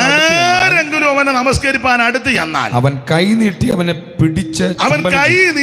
പിടിച്ച് ചുംബനം ചെയ്യും. ഇത് ചുംബിക്കുന്ന എന്തിനാന്ന് വെച്ചാൽ ഗുണം വരുത്താൻ ചുംബിക്കുന്നതല്ല, കസേര ഉറപ്പിക്കാൻ ചുംബിക്കുന്നതാണ്. വോട്ട് കിട്ടണം, ഇലക്ഷന് നിൽക്കണം, സെക്ഷനിലുള്ള എല്ലാവരും എനിക്ക് ഇനി ഞാനത് പറയുന്നില്ല, നിങ്ങളുടെ മുഖത്ത് വ്യത്യാസം വരും. വേണ്ട, എന്തിനാ അലോഗ്യം ഉണ്ടാക്കുന്നത്? ഇത് ആത്മാർത്ഥതയുടെ ചുംബനമല്ല, കസേര ഉറപ്പിക്കാൻ ഒപ്പിക്കുന്ന ചുംബനമാണ്. അതൊന്നും നിലനിൽക്കുന്നതല്ല. അതുകൊണ്ടല്ലയോ 19-ന്റെ 10 വായിച്ച അങ്ങനെ ചുംബിച്ച് കസാര കിട്ടിയ കസാര മേടിച്ച പുള്ളിക്ക് എന്നോ ഗതിയുണ്ടായി. 19-10 വായിച്ചേ, അതുകൂടെ വായിച്ചു. അത് അറിഞ്ഞേച്ച് പോകുന്ന നല്ലതാ. വായിച്ചു. പാസ്റ്റ് തന്നെ വായിക്കും. 19-10 നമുക്ക് രാജാവായി നാം അഭിഷേകം ചെയ്തിരിക്കുന്ന അബ്ശാലോമോ പടയിൽ പട്ടുപോയി താണ്ട കിടക്കുന്നു. കസേര ഉറപ്പിക്കാൻ കൊടുത്ത ചുംബനമാണ്. അവസാനം വന്ന ഗതി കണ്ടോ? നമുക്ക് രാജാവായിട്ട് നാം തിരഞ്ഞെടുക്കുന്ന ഈ അബ്ശാലോം പടയിൽ പട്ടുപോയി. ഇതേ ഉള്ളൂ, ഇത്രേ ഉള്ളൂ. ദൈവത്തിന് മഹത്വം. അപ്പൊ ഇതും ആത്മാർത്ഥതയുടെ ചുംബനം അല്ല. സ്തോത്രം. പുതിയ നിയമത്തിലൊരുത്തൻ ചുംബിച്ച നമുക്കറിയാമല്ലോ. 30 വെള്ളിക്കാശ് കൈ വെച്ചോണ്ടാ ചുംബിച്ചത്. ചില വേദപഠിതാക്കൾ പറയും ചുംബനം കൊടുക്കുമ്പോഴും പണം വന്ന് ഇടിക്കുക ഒറ്റ കൊടുത്തതിൻ്റെ. സ്തോത്രം. 30 വെള്ളിക്കാശ് പറഞ്ഞൊത്തു. ഇവനത് ഈ വൈരാഗ്യം വരാൻ വേറൊരു കാര്യമുണ്ട്. നിങ്ങൾ വചനം ആസ്വദിക്കുന്നവർ ചിലരുള്ളത് കൊണ്ടാണ്. ദൈവത്തിന്റെ മഹത്വം. ഒരിക്കൽ യേശു ബെഥാനിയിൽ വന്നു പെസഹയ്ക്ക് 6 ദിവസം മുമ്പ്. 6 ദിവസം മുമ്പ് വന്നപ്പോൾ മാർത്ത വിരുന്നുമൊക്കെ ഒരുക്കി. എല്ലാവരും വിരുന്നൊരുക്കി. ഈ വീട്ടിൽ കൂടെ യേശു വരുമല്ലോ. വിരുന്നൊരുക്കി. മറിയവും അടുത്ത് നിൽപ്പുണ്ട്. ദൈവത്തിന്റെ മഹത്വം. ചുരുക്കി പറഞ്ഞാൽ ലാസർ പന്തിക്ക് ഇരിപ്പുണ്ട്. പുള്ളിയെ പന്തിക്ക് ഇരുത്താനായിരുന്നു 11-ാം അധ്യായത്തിൽ രോഗമൊക്കെ വരുത്തിയത്. അത് പോട്ടെ, നമ്മുടെ വിഷയമല്ല. അപ്പം ഓർക്കാപ്പുറത്ത് മറിയ സ്വച്ഛജടമാംസി തൈലം കൊണ്ടുവന്ന് പൊട്ടിച്ച് യേശുവിൻ്റെ കാലിലങ്ങ് പൂശി. സ്തോത്രം. ഉടനെ യൂദ കയറി കൊമ്പ് കോർത്തു. ഈ വെറും ചെലവ്, പാഴ്ചെലവ്, ഇതെന്തോ ഈ കാണിക്കുന്നത്? ഇവളിങ്ങനെ ഇത് പൂശുകാരുന്നെങ്കിൽ കമ്മിറ്റിയിലൊന്ന് നേരത്തെ പറയണ്ടായിരുന്നു. കമ്മിറ്റിക്കാരോട് പറഞ്ഞേച്ച് വേണ്ടേ പൂശാൻ. കമ്മിറ്റിയോട് പറഞ്ഞാൽ ഒരുത്തനും സമ്മതിക്കുകയല്ല. ചില കാര്യമൊന്നും കമ്മിറ്റി ഞങ്ങളുടെ സഭ എല്ലാം ഒന്നും അവിടെ കമ്മിറ്റി ഇല്ല. കമ്മിറ്റി കളിച്ച് അങ്ങോട്ട് വന്നാൽ ഒക്കുകയില്ല. ഞാൻ പറഞ്ഞിട്ടുണ്ട് കമ്മിറ്റി ഉള്ള സ്ഥലമുണ്ട്, പറഞ്ഞു വിടാം, വണ്ടിയിലും വിടാമെന്ന് പറഞ്ഞിട്ടുണ്ട്. ഇവിടെ എല്ലാവരുടെ കൂടി ഇരുന്ന് പ്രാർത്ഥിച്ച് നടത്തിപ്പിൽ അങ്ങ് കാര്യം പോവുക. ചിലർക്ക് യോജിക്കാൻ ബുദ്ധിമുട്ടാട്ടെ, ഞാൻ എതിർക്കുന്നൊന്നുമില്ല. അപ്പം ഇവള് ഇതൊന്നും പറഞ്ഞില്ല. യൂദായോടോ മത്തായിയോടോ അന്ത്രയോസിനോടൊന്നും മിണ്ടിയില്ല. അവള് ഓർക്കാപ്പുറത്ത് ഇങ്ങോട്ട് വന്നിച്ചു സ്തോത്രം ഒഴിച്ചു. അപ്പൊ യൂദായ്ക്ക് പ്രശ്നമായി. യൂദ പറഞ്ഞു ചെലവ് ഇത്. ഉടനെ എനിക്കൊന്ന് പുള്ളി സിയക്കാരനാണെന്നാ തോന്നുന്നത്. ഉടനെ പുള്ളി കണക്ക് കൂട്ടി. മണമടിച്ചപ്പോഴേ പുള്ളി കണക്ക് പറഞ്ഞു 300 വെള്ളിക്കാശ് മണമടിച്ചപ്പോൾ. കാരണം അതിൻ്റെ സൗരഭ്യം കൊണ്ട് വീട് മുഴുവൻ നിറഞ്ഞെന്ന. മണമടിക്കുമ്പോൾ കാര്യം പറയുന്ന ആൾക്കാരുണ്ട്. കൺവെൻഷൻ ഇരിക്കുന്നെങ്കിൽ പറയും നിന്നെ ഭക്ഷണമാണ്, മണമടിക്കുമ്പോൾ അറിയാം. അതെ, വണ്ടി വന്ന് നിൽക്കുമ്പോൾ പറയാം ഇന്നതാ. അങ്ങനെയുള്ള ആൾക്കാർ നമ്മുടെ ഇടയിലുമുണ്ട്. മണമടിച്ചപ്പോഴേ പുള്ളി കണക്ക് കൂട്ടി 300 വെള്ളിക്കാശ്. ഇത് വിറ്റ് ദരിദ്രന്മാർക്ക്. അടുത്ത വാക്യത്തിൽ വ്യക്തമായിട്ട് എഴുതി ദരിദ്രന്മാരോട് സ്നേഹം ഉണ്ടായിട്ടല്ല. അടുത്ത പദമുണ്ട്, ഇവൻ കള്ളനാകൊണ്ടും 2 പണസഞ്ചി അവൻ്റെ പക്കലാകൊണ്ടും 3 അതാ പ്രധാനം. അതിലിട്ട് വരുന്നത് ഡെയിലി അടിച്ചു മാറ്റുന്നവനാണ്. യേശുവിൻ്റെ കാലത്ത് ഓഡിറ്റിംഗ് ഒന്നുമില്ലല്ലോ. നമ്മുടെ സഭയിലൊക്കെ ആ മാസങ്ങളിലല്ലേ വർഷം വരുമ്പോൾ വായിച്ചേച്ച് പിന്നെ വാതൊക്കെ കെട്ടിത്തൂക്കും. ദേശാംശം കൊടുക്കാത്തവൻ്റെ പേര് കൊടുത്തവൻ്റെ. അതുപോലെ നാണം കെട്ട ഇടപാട്. ചിലടത്ത് ഉപദേശമാരോ സെക്രട്ടറിയോ ട്രഷറോ നിന്ന് വായിക്കുകയും ചെയ്യും. തങ്കമ്മ തന്നു, ജോർജ് കുട്ടി തന്നിട്ടില്ല, ഇങ്ങനത്തെ നാണം കെട്ട ഇടപാട്. അങ്ങ് ഇരക്കുക നിന്ന്. ഏതായാലും ഞാൻ പാസ്റ്ററോട് ചോദിച്ചു, ഇവിടെ സ്വോത്രം കാണിച്ചു. പുള്ളി പറഞ്ഞില്ലെന്ന് പറഞ്ഞു. അത് വളരെ നന്നായിരിക്കുന്നു. അങ്ങനെ വേണോ യോഗം നടത്താൻ? അപ്പോൾ ചോദിക്കും എങ്ങനെ നടക്കും? വേല ദൈവത്തിൻ്റെ തന്നെ ദൈവം പദ്ധതി ഇടും. ദൈവം ചോദിക്കും. ഇത് ചുമ്മാ വഴിയെ പോയവൻ്റെയും വീടി വലിച്ച് അവൻ വീടി ചുണ്ട വെച്ചേച്ചാ പിന്നെ എന്നിട്ട് പറഞ്ഞ് ദൈവം തന്നെന്നാ. അവൻ മറ്റവൻ കുടിച്ച് കിറിഞ്ഞു നിൽക്കും. നമ്മൾ പറയുന്നതന്നെ ദൈവം തന്നതാണ്. ഇങ്ങനെയൊക്കെ തരുമെങ്കിൽ വലിയ കാര്യമാണ്. സ്തോത്രം. ഇപ്പം നിങ്ങൾ ചിന്തിക്കുക, ഇങ്ങനെ ഇപ്പം വിളിച്ചത് അല്ല, ഞാൻ എങ്ങനെയൊക്കെയാ പറയുന്നത് എൻ്റെ അറിയാമല്ലോ. ദൈവത്തിന് മഹത്വം, ദൈവത്തിന് മഹത്വം. വേല ദൈവത്തിൻ്റെ നാമെങ്കിൽ ദൈവം അത്ഭുതം ചെയ്യുമെന്ന് ഞങ്ങളുടെ ഒരു ഉപദേശി ഒരിക്കലൊരു കാര്യം പറഞ്ഞു. അത് പറയുന്നത് മോശമാണ്, മൈക്കിൽ കൂടെ പറയുന്നത് മോശമാണ്. പുള്ളി പറഞ്ഞു, ഒരു കാര്യം പറഞ്ഞു അച്ഛാ അത് എങ്ങനെ നടക്കും? അപ്പം പുള്ളി പറഞ്ഞു,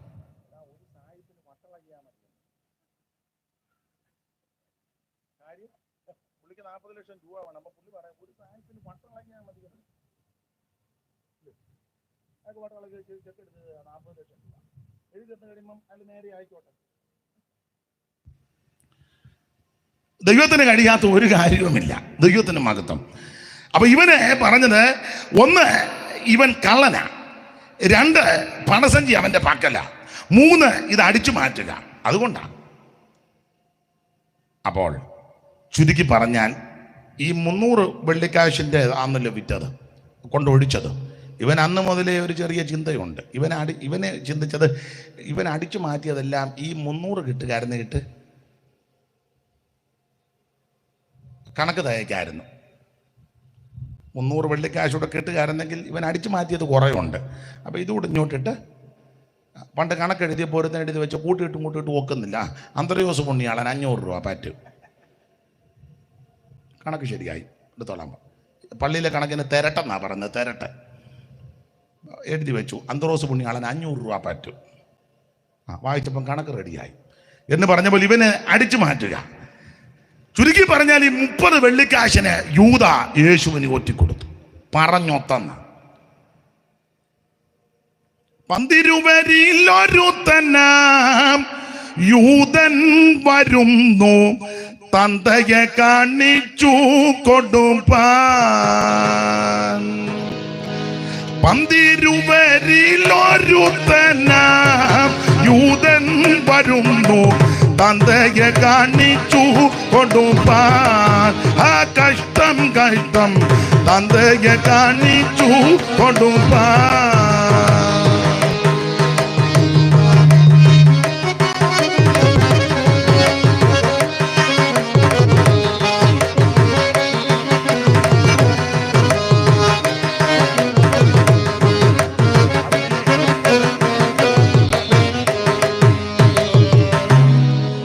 ശ്രദ്ധിക്കുക, ഈ 30 വെള്ളിക്കാശിന് ക്രിസ്തുവിനെ ഒറ്റിക്കൊടുക്കുക. ഇവൻ യേശുവിനെ ചുംബിക്കാൻ വരുമ്പോഴും ഒറ്റിക്കൊടുത്ത പണം ഇവന്റെ കയ്യിലുണ്ട്. അതുകൊണ്ട് കർത്താവ് സർവജ്ഞാനിയായ ഇതെല്ലാം അറിയെങ്കിലും ചോദിച്ചു, യൂദായെ ചുംബനം കൊണ്ടാന്നോ മനുഷ്യപുത്രനെ കാണിച്ചു കൊടുക്കുന്നത്? യൂദ ചുംബിച്ചതുപോലെയും ചുംബിക്കരുത്.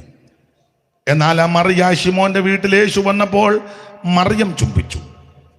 സ്തോത്രം. സുഗന്ധ പരിമള തൈലം അവിടുത്തെ തൃപ്പാനത്തിൽ പൂശി, കണ്ണുനീര് കൊണ്ട് കാല് കഴുകി, ഇതെല്ലാം പൂശി.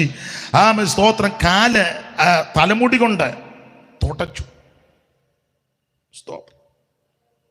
ഇന്നത്തെ മറിയക്ക് മിക്ക മറിയമാർക്കും തലമുടി കൊണ്ട് തുടയ്ക്കാനൊക്കെയല്ല, കാരണം വട്ടം കണ്ടിച്ച് കിടക്കുക. അങ്ങനെ ഇപ്പോഴത്തെ മറിയൊക്കെ അങ്ങനെ ആണല്ലോ കൂടുതലും. അസുഖം വന്ന് മുടി പോയവരുണ്ട്, അവരുടെ കാര്യമല്ല ഈ പറയുന്നത്. ഒരു കുഴപ്പം, ഇന്നാളെ ഒരു സഹോദരി ഉണ്ടായിരുന്നു, നല്ല മുടിയൊക്കെ ഉണ്ടായിരുന്നു, നേരത്തെ കണ്ടിട്ടുണ്ട്. അവർ മുടിയൊക്കെ ഉണ്ടായിരുന്നു. അടുത്ത കാലത്ത് മുടിയെല്ലാം മട്ടം കണ്ടിച്ചു. എന്തോ അതിന് ബോബെന്നല്ലേ, തെറ്റിയോ? ഞാൻ ചോദിച്ചു, എന്നെ വല്ല അസുഖം വല്ലോ? ഒരു കുഴപ്പമില്ല, ഞാൻ ബൈക്കേ പോകുമ്പോൾ ഇതാ സൗകര്യം എന്ന് പറഞ്ഞു. മാമ പറക്കുക, ചായം പുറകെ ചിലപ്പം കാണും.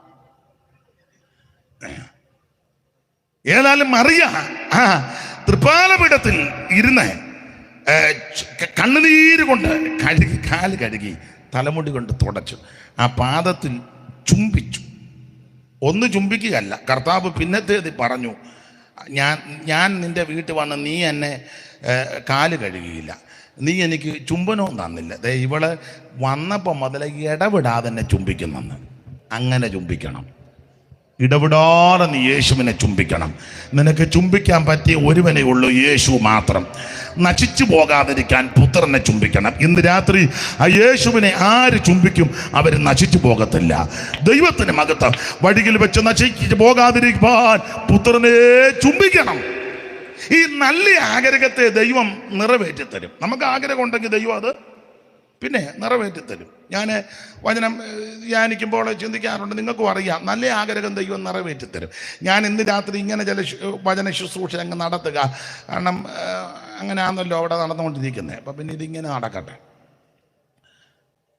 വലിയ ബുദ്ധിമുട്ടാണ് നമുക്ക് ഇപ്പോൾ ചില സന്ദർഭങ്ങളിലൊക്കെ. എന്നാലും ഇത്രയും ദൈവമക്കൾ ഇവിടെ കൂടിയല്ലോ, നിങ്ങൾക്കും ഒരു അനുഗ്രഹമാകട്ടെ. ദൈവത്തിന് മഹത്വം. നല്ല ആഗ്രഹത്തെ ദൈവം നിറവേറ്റിത്തരും. അതിന് ഈ എഫേസ്യ ലേഖനം 3:20 വാക്യമുണ്ട്, ചോദിക്കുന്നതിലും നനയ്ക്കുന്നതിലും. അത് കൂടുതലും ആൾക്കാരും ഭൗതിക വിഷയത്തെ ആസ്പദമാക്കിയ ഈ വാക്യം എടുക്കുന്നു. മിക്കവരും അങ്ങനെ ചോദിക്കുന്നതിലും. എൻ്റെ ജോർജ് കുട്ടി 2 മുറി പണിയാനാ ചിന്തിച്ചത്, പക്ഷേ ദൈവം 5 മുറി ബെഡ്റൂം അറ്റാച്ച്ഡ്. ചോദിക്കുന്നതിലും നമ്മുടെ സാക്ഷിയാണ്.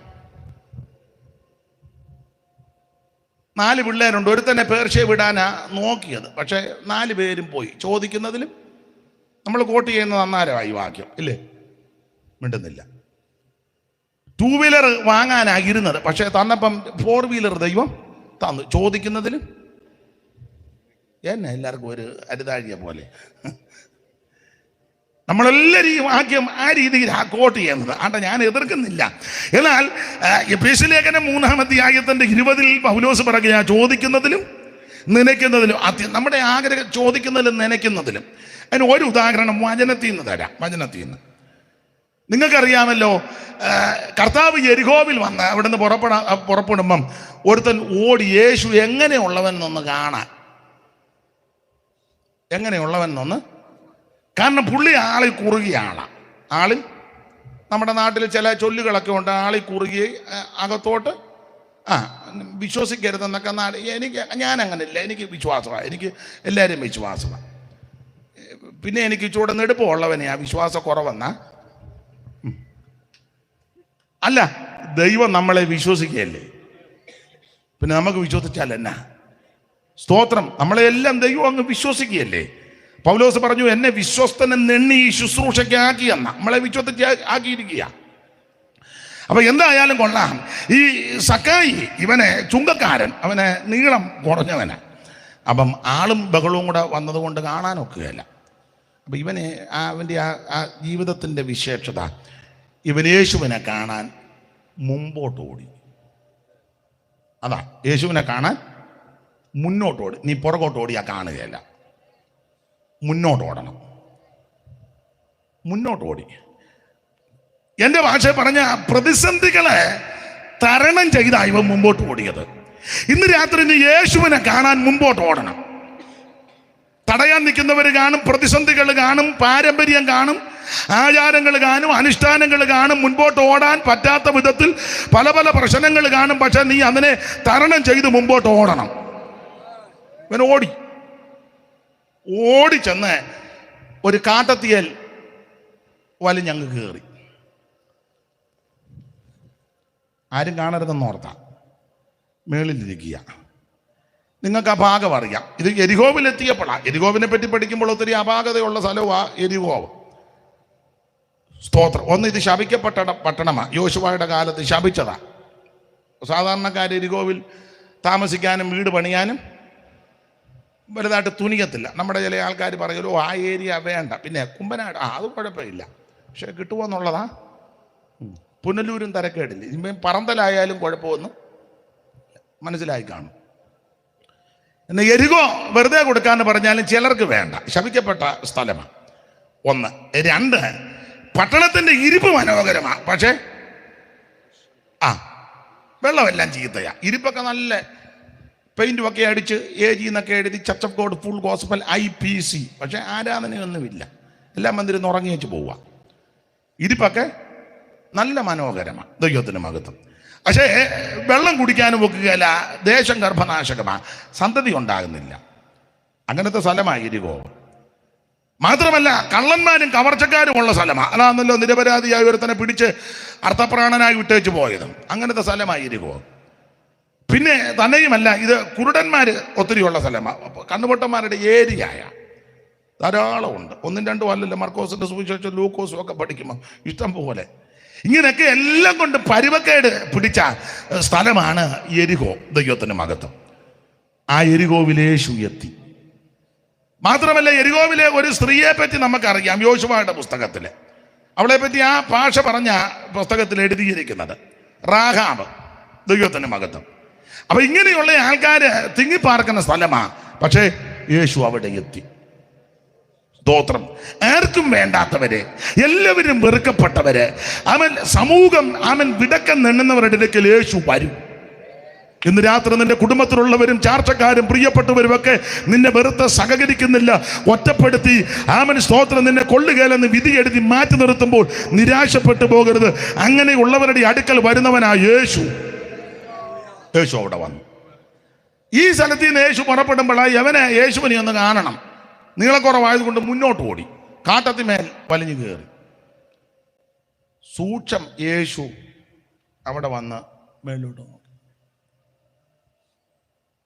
അതിൻ്റെ പിമ്പിൽ എത്രയോ മരങ്ങളും വേറെ എത്രയോ കാട്ടത്തിയും അത്തിയും ഒലുവും ഒക്കെ കണ്ടെന്ന് വരാം. അവിടെ നിന്ന് യേശു നിന്നില്ല. സൂക്ഷം അവിടെ വന്നപ്പോൾ യേശു മേളിലോട്ട് നോക്കി. ഇവൻ യേശുവിനെ കാണാനാ ആഗ്രഹിച്ചത്. യേശു ഇവനെ കണ്ടു. യേശു നിന്നെ കാണും. നീ എവിടെ ഇരുന്നാലും യേശു നിന്നെ കാണും. ഞാൻ എപ്പോഴും പറയാറുണ്ട്, അത്തിയുടെ മേളിൽ ഇരുന്നപ്പോൾ സൂക്ഷം വന്ന് യേശു കണ്ടു. ഒരുത്തനാന്ന് അത്തിയുടെ കീഴേലായിരുന്നത്. പുള്ളി ചോദിച്ചു, എന്നെ എപ്പോൾ അറിയുമെന്ന് ചോദിച്ചു. നീ അത്തിയുടെ കീഴിരുന്നപ്പോൾ ഞാൻ നിന്നെ. അപ്പം കീഴേ ഇരുന്നാലും യേശു കാണും, മേളിൽ ഇരുന്നാലും യേശു കാണും. ആദിമ മാതാപിതാക്കളാകുന്ന ആദവും ഹവ്വയും അത്തിക്ക് മറഞ്ഞിരുന്നെന്ന, അത്തിയായിരുന്നെന്നാ ചെല്ല് പറയുന്നത്. അവിടെ വ്യക്തമായിട്ട് എഴുതിയിട്ടില്ലെങ്കിലും അത്തിയാന്നാ പറയുന്നത്. കാരണം അത്തിയല ഉണ്ടാക്കിയ രണ്ടും കൂടെ മിടിയും ടോപ്പും ഒക്കെ പാപം ചെയ്ത് കഴിഞ്ഞേ. അച്ചായനൊരു ബർമുടായും അമ്മാമയ്ക്കൊരു മിടിയൊക്കെ അത്തിയല കൊണ്ടുണ്ടാക്കിയതാണ്. ഉണ്ടാക്കിയ ചന്നാരൻ തന്നെ അത്തിക്ക് മറഞ്ഞിരുന്നത്. കാരണം കാലൊച്ച കേട്ട് ദൈവം വരുന്നത്. അപ്പം അത്തിക്ക് മറഞ്ഞിരുന്നെന്ന എഴുതിയിട്ടില്ലെങ്കിലും ആശയമല്ല. അങ്ങനെയാണെങ്കിൽ അത്തിയുടെ മേളിൽ ഇരുന്നവനെ യേശു കണ്ടു, അത്തിയുടെ കീഴേ ഇരുന്നവനെ യേശു കണ്ടു, അത്തിക്ക് മറഞ്ഞിരിക്കുന്നവരെ യേശു കാണും. അവിടത്തേക്ക് മറഞ്ഞിരിക്കുന്ന ഒന്നുമില്ല. അഗ്നിജാലയ്ക്കത്തോ കണ്ണുള്ളവനായ യേശു ഇന്ന് രാത്രി യേശു നമ്മുടെ നടുവിലുണ്ട്. നിന്നെ നല്ലതുപോലെ അറിയുന്നുണ്ട്, നല്ലതുപോലെ കാണുന്നുണ്ട്, നല്ലതുപോലെ മനസ്സിലാക്കുന്നുണ്ട്. ആ നസറായൻ ഇന്ന് രാത്രി നമ്മുടെ നടുവിലുണ്ട്. യേശു നല്ലവൻ, എനിക്കു യേശു നല്ലവൻ, നല്ല രക്ഷകന്റെ നാമം വാഴ്ത്തി പാടും ഞാൻ. യേശു നല്ലവൻ, അതേ യേശു നല്ലവൻ, യേശു നല്ലവൻ, എന്റെ യേശു നല്ലവൻ. ഓ മുൻപിലും പിറകിലും നടന്നു കാവല, മേഘമൊന്നെനിക്കുമേൽ വിരിച്ചു സ്നേഹമാ, നീണ്ട മരുഭൂവിലുള്ള കയ്യിൽ താങ്ങിടും യേശു നല്ലവൻ. യേശു നല്ലവൻ, എനിക്കു യേശു നല്ലവൻ, നല്ല രക്ഷകന്റെ നാമം വാഴ്ത്തിപ്പാടും ഞാൻ. ഓ യേശു നല്ലവൻ, അതേ എന്റെ യേശു നല്ലവൻ, യേശു നല്ലവൻ, എന്റെ യേശു നല്ലവൻ. എന്നെ കേൾക്കുന്ന പ്രിയരെ, അത്തിയുടെ മുകളിൽ ഇരുന്നാലും യേശു നിന്നെ കാണും, അത്തിയുടെ കീഴിലിരുന്നാലും യേശു നിന്നെ കാണും, അത്തിക്ക് മറഞ്ഞിരുന്നാലും യേശു നിന്നെ കാണും. ഇവിടെ സാമാനങ്ങളുടെ ഇടയിലൂടെ തന്നെ ഒളിച്ചിരിക്കുക, അവനെയും പിടികൂടി എന്നുള്ളതാണ്. സ്തോത്രം. അവിടത്തേക്ക് മറഞ്ഞിരിക്കുന്ന ഒന്നുമില്ല. ഇന്ന് രാത്രി യേശു നിന്നെ കണ്ടിട്ടുണ്ട്, നിന്റെ തലമുറയെ കണ്ടിട്ടുണ്ട്. ആമൻ. സ്തോത്രം. നിന്റെ കുടുംബത്തെ കണ്ടിട്ടുണ്ട്. അവിടത്തേക്ക് ആമൻ നിന്നെ നല്ലതുപോലെ അറിയാം. യേശു നിന്റെ കീഴിൽ വന്നപ്പോൾ പറഞ്ഞു, സക്കായിയെ ഇറങ്ങി വരാൻ പറഞ്ഞു. വേഗം ഇറങ്ങി വരാനാ പറഞ്ഞ്, ഉരുണ്ട് വീടരുതെന്നാ പറഞ്ഞ. എൻ്റെ അർത്ഥം ഞാനൊരു കാര്യം പറയാം. കാണാനുള്ള ആർത്തി കൊണ്ടും താല്പര്യം കൊണ്ട് മേളിലോട്ട് പെട്ടെന്ന് കയറി കാണും. പക്ഷെ ഇറങ്ങി വന്നത് പറഞ്ഞ് ബെത്തപ്പെട്ട് ഇറങ്ങി എന്ന, അങ്ങനല്ലേ? അങ്ങനെ ഉണ്ട്. അവൻ ബെത്തപ്പെട്ട് കയറാൻ എളുപ്പമാണ്. യേശുവിൻ്റെ അടുക്കലോട്ട് ഇറങ്ങി വരാനാ ബെത്തപ്പാട്, ഇല്ലേ? കുടിക്കാൻ എളുപ്പമാണ്. കൂട്ടുകാർ കൂടിയപ്പോൾ എളുപ്പമാണ്. ഒരു കുപ്പിയും കൂടെ അടിച്ചോളാൻ പറഞ്ഞു. സ്തോത്രം. നമ്മുടെ അടുത്തൊരെണ്ണവും കൂടെ വരുന്നുണ്ടെന്ന് ബിവറേജ്. എളുപ്പമാണ്. ആ പ്രാർത്ഥിയിൽ എത്രയും പെട്ടെന്ന് വരാം. കയറാൻ എളുപ്പമാണെന്ന് മനസ്സിലായി കാണും. പക്ഷെ നിർത്തി ഇറങ്ങി വരാൻ അല്പം ബുദ്ധിമുട്ടാണ്. അതാ ബന്ധപ്പെട്ട്. സ്തോത്രം. വലിക്കാൻ എളുപ്പമാണ്. പിന്നെ കൂടെ കൊണ്ട് തരികയും ചെയ്യും. വായിക്കൂടെയും പുകവിടാം. പിന്നെ എളുപ്പമാണ്. പക്ഷെ അത് നിർത്തിയേച്ച് ഇറങ്ങി വരാൻ അല്പം ബത്തപ്പാടാണ്. സ്തോത്രം. പാപപ്രവൃത്തികളിൽ ഏർപ്പെടാൻ എളുപ്പമാണ്. ഇപ്പം ദൂരോട്ടൊന്നും പോകണ്ടെല്ലാം കയ്യിലുണ്ടല്ലോ. ഒരു തോണ്ട്, ഒരു കുത്തും, ഒരു മാന്തും നടത്തുമ്പോൾ കാര്യം. എൻ്റെ കുഞ്ഞിലെ നിങ്ങൾ ചിലർക്ക് പണ്ടൊരു സിനിമ കാണണമെങ്കിൽ പാത്തും പതുങ്ങിയാ പോയി, ഇല്ലേ? ഇപ്പം ദൈവത്തിൻ്റെ മഹാകൃപ കൊണ്ട് നമ്മുടെ വീട്ടിൽ തന്നെ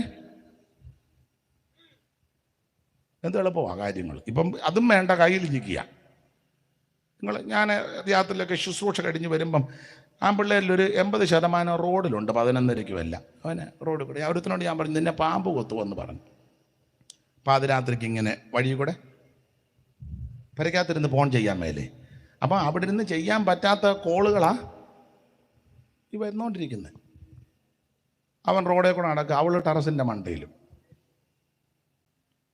ഒന്നും പെരയ്ക്കാത്തില്ല. അപ്പം ഇത് ബന്ധപ്പെട്ട് കയറാൻ എളുപ്പമായി, ഇറങ്ങി വരാൻ വലിയ ബുദ്ധിമുട്ടാണ്. ദൈവത്തിന് സ്തോത്രം. അതുകൊണ്ടാണ് പറഞ്ഞ് വേഗത്തിൽ ഇറങ്ങി വാ. സ്തോത്രം. ഇന്ന് രാത്രി നിന്റെ വീട്ടിലാ. അതാ ഞാൻ പറഞ്ഞ് ചോദിക്കുന്നതിലും ഇവനെ കാണാൻ ആഗ്രഹിച്ചതാ. പക്ഷെ യേശു പറഞ്ഞു ഇന്ന് രാത്രി നിന്റെ വീട്ടിലാ. ആഗ്രഹിക്കുന്ന ആത്മാക്കളെ യേശു തൃപ്തിപ്പെടുത്തും. രക്ഷയ്ക്കായി കാംക്ഷിക്കുന്നവനെ അതിനകത്താക്കും. ഇന്ന് രാത്രി ദൈവം നിനക്ക് അവസരം തന്നിരിക്കുക. സ്തോത്രം. ഉഴപ്പരുത്, അലക്ഷ്യമായിട്ടിരിക്കരുത്, ഉദാസീനതയോടെ ചിന്തിക്കരുത്. ഇന്ന് രാത്രി ആമേ സന്തോഷത്തോടെ ഏറ്റെടുക്കുക. യേശു നിന്നെ രക്ഷിക്കും. നമ്മൾ എടുത്ത വാക്യത്തോട് കൂടുപുലർത്തി ചില കാര്യങ്ങൾ പറഞ്ഞ് വേഗത്തിൽ അങ്ങ് നിർത്താം. ദൈവത്തിന് മഹത്വം.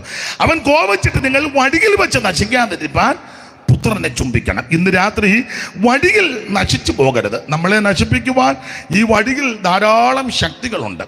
ശ്രദ്ധിക്കുക, ഈ ക്രിസ്തീയ ജീവിതം ഒരു വഴിയാത്രയോട് തുലനപ്പെടുത്താം. നമ്മളെല്ലാം യാത്രക്കാരാ. ഞാനും നിങ്ങളുമെല്ലാം യാത്രക്കാരാ. ഈ മനുഷ്യജീവിതം തന്നെ യാത്രയാണല്ലോ. മനുഷ്യജീവിതം തന്നെ യാത്രയാ.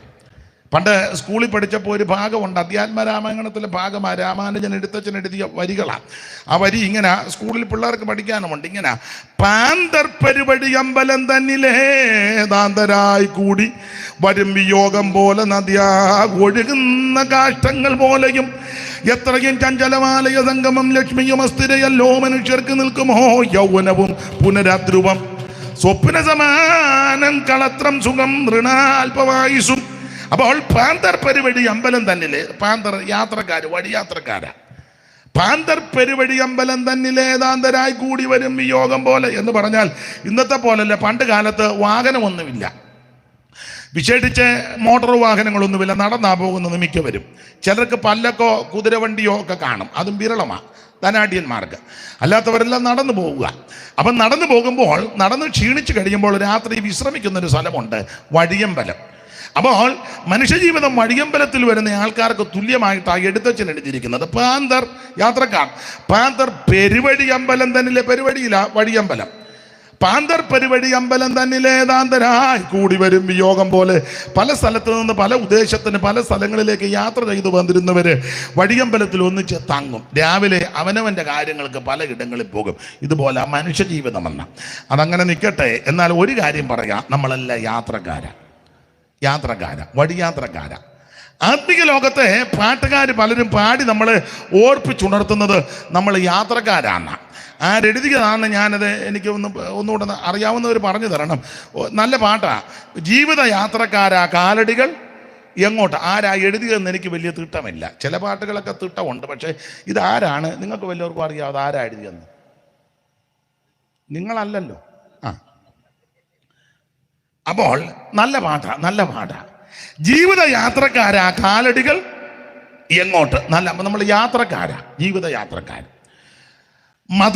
മധുരഗായനായിരുന്നല്ലോ ചെറിയാച്ചൻ, എം ഇ ചെറിയാച്ചൻ്റെ പാട്ടുകളൊക്കെ എല്ലാവർക്കും പാടാൻ പറ്റുന്ന വിധത്തിലാണ് ക്രമപ്പെടുത്തി വെച്ചിരിക്കുന്നത്. നല്ല പാട്ടുകളുമാണ്. എന്നാൽ സൈമൺ സാറിൻ്റെയും വിദ്വാൻകുട്ടിച്ചൻ്റെയും പാട്ട് എല്ലാവർക്കും ഒന്നും എന്നോടൊരു തള്ള പറഞ്ഞു നോക്കിയിട്ട് ഒക്കുന്നില്ലെന്ന്. ഞാൻ പറഞ്ഞു നോക്കാതിരിക്കുന്നതാണ് നല്ലത്. എന്തിനാ വെറുതെ കണ്ണിൻ്റെ അത്രയും സ്ട്രെയിൻ ചെയ്യുന്നത്, നോക്കണ്ടെന്ന് പറഞ്ഞു. അപ്പോൾ എം ഇ ചെറിയാച്ചൻ്റെ പാട്ട് കുറച്ചുകൂടെ ലളിതമാണ്, എല്ലാവർക്കും പാടാം. അപ്പം മധുരഗായകനകന്ന് ചെറിയാച്ചൻ പാടിയ വരി നിങ്ങൾക്കെല്ലാം അറിയാൻ, ചേർന്ന് പാടണം. മോക്ഷയാത്രയാണിത് ഞാൻ നടപ്പത് കാഴ്ചയാലയല്ല വിശ്വാസത്താലയാ.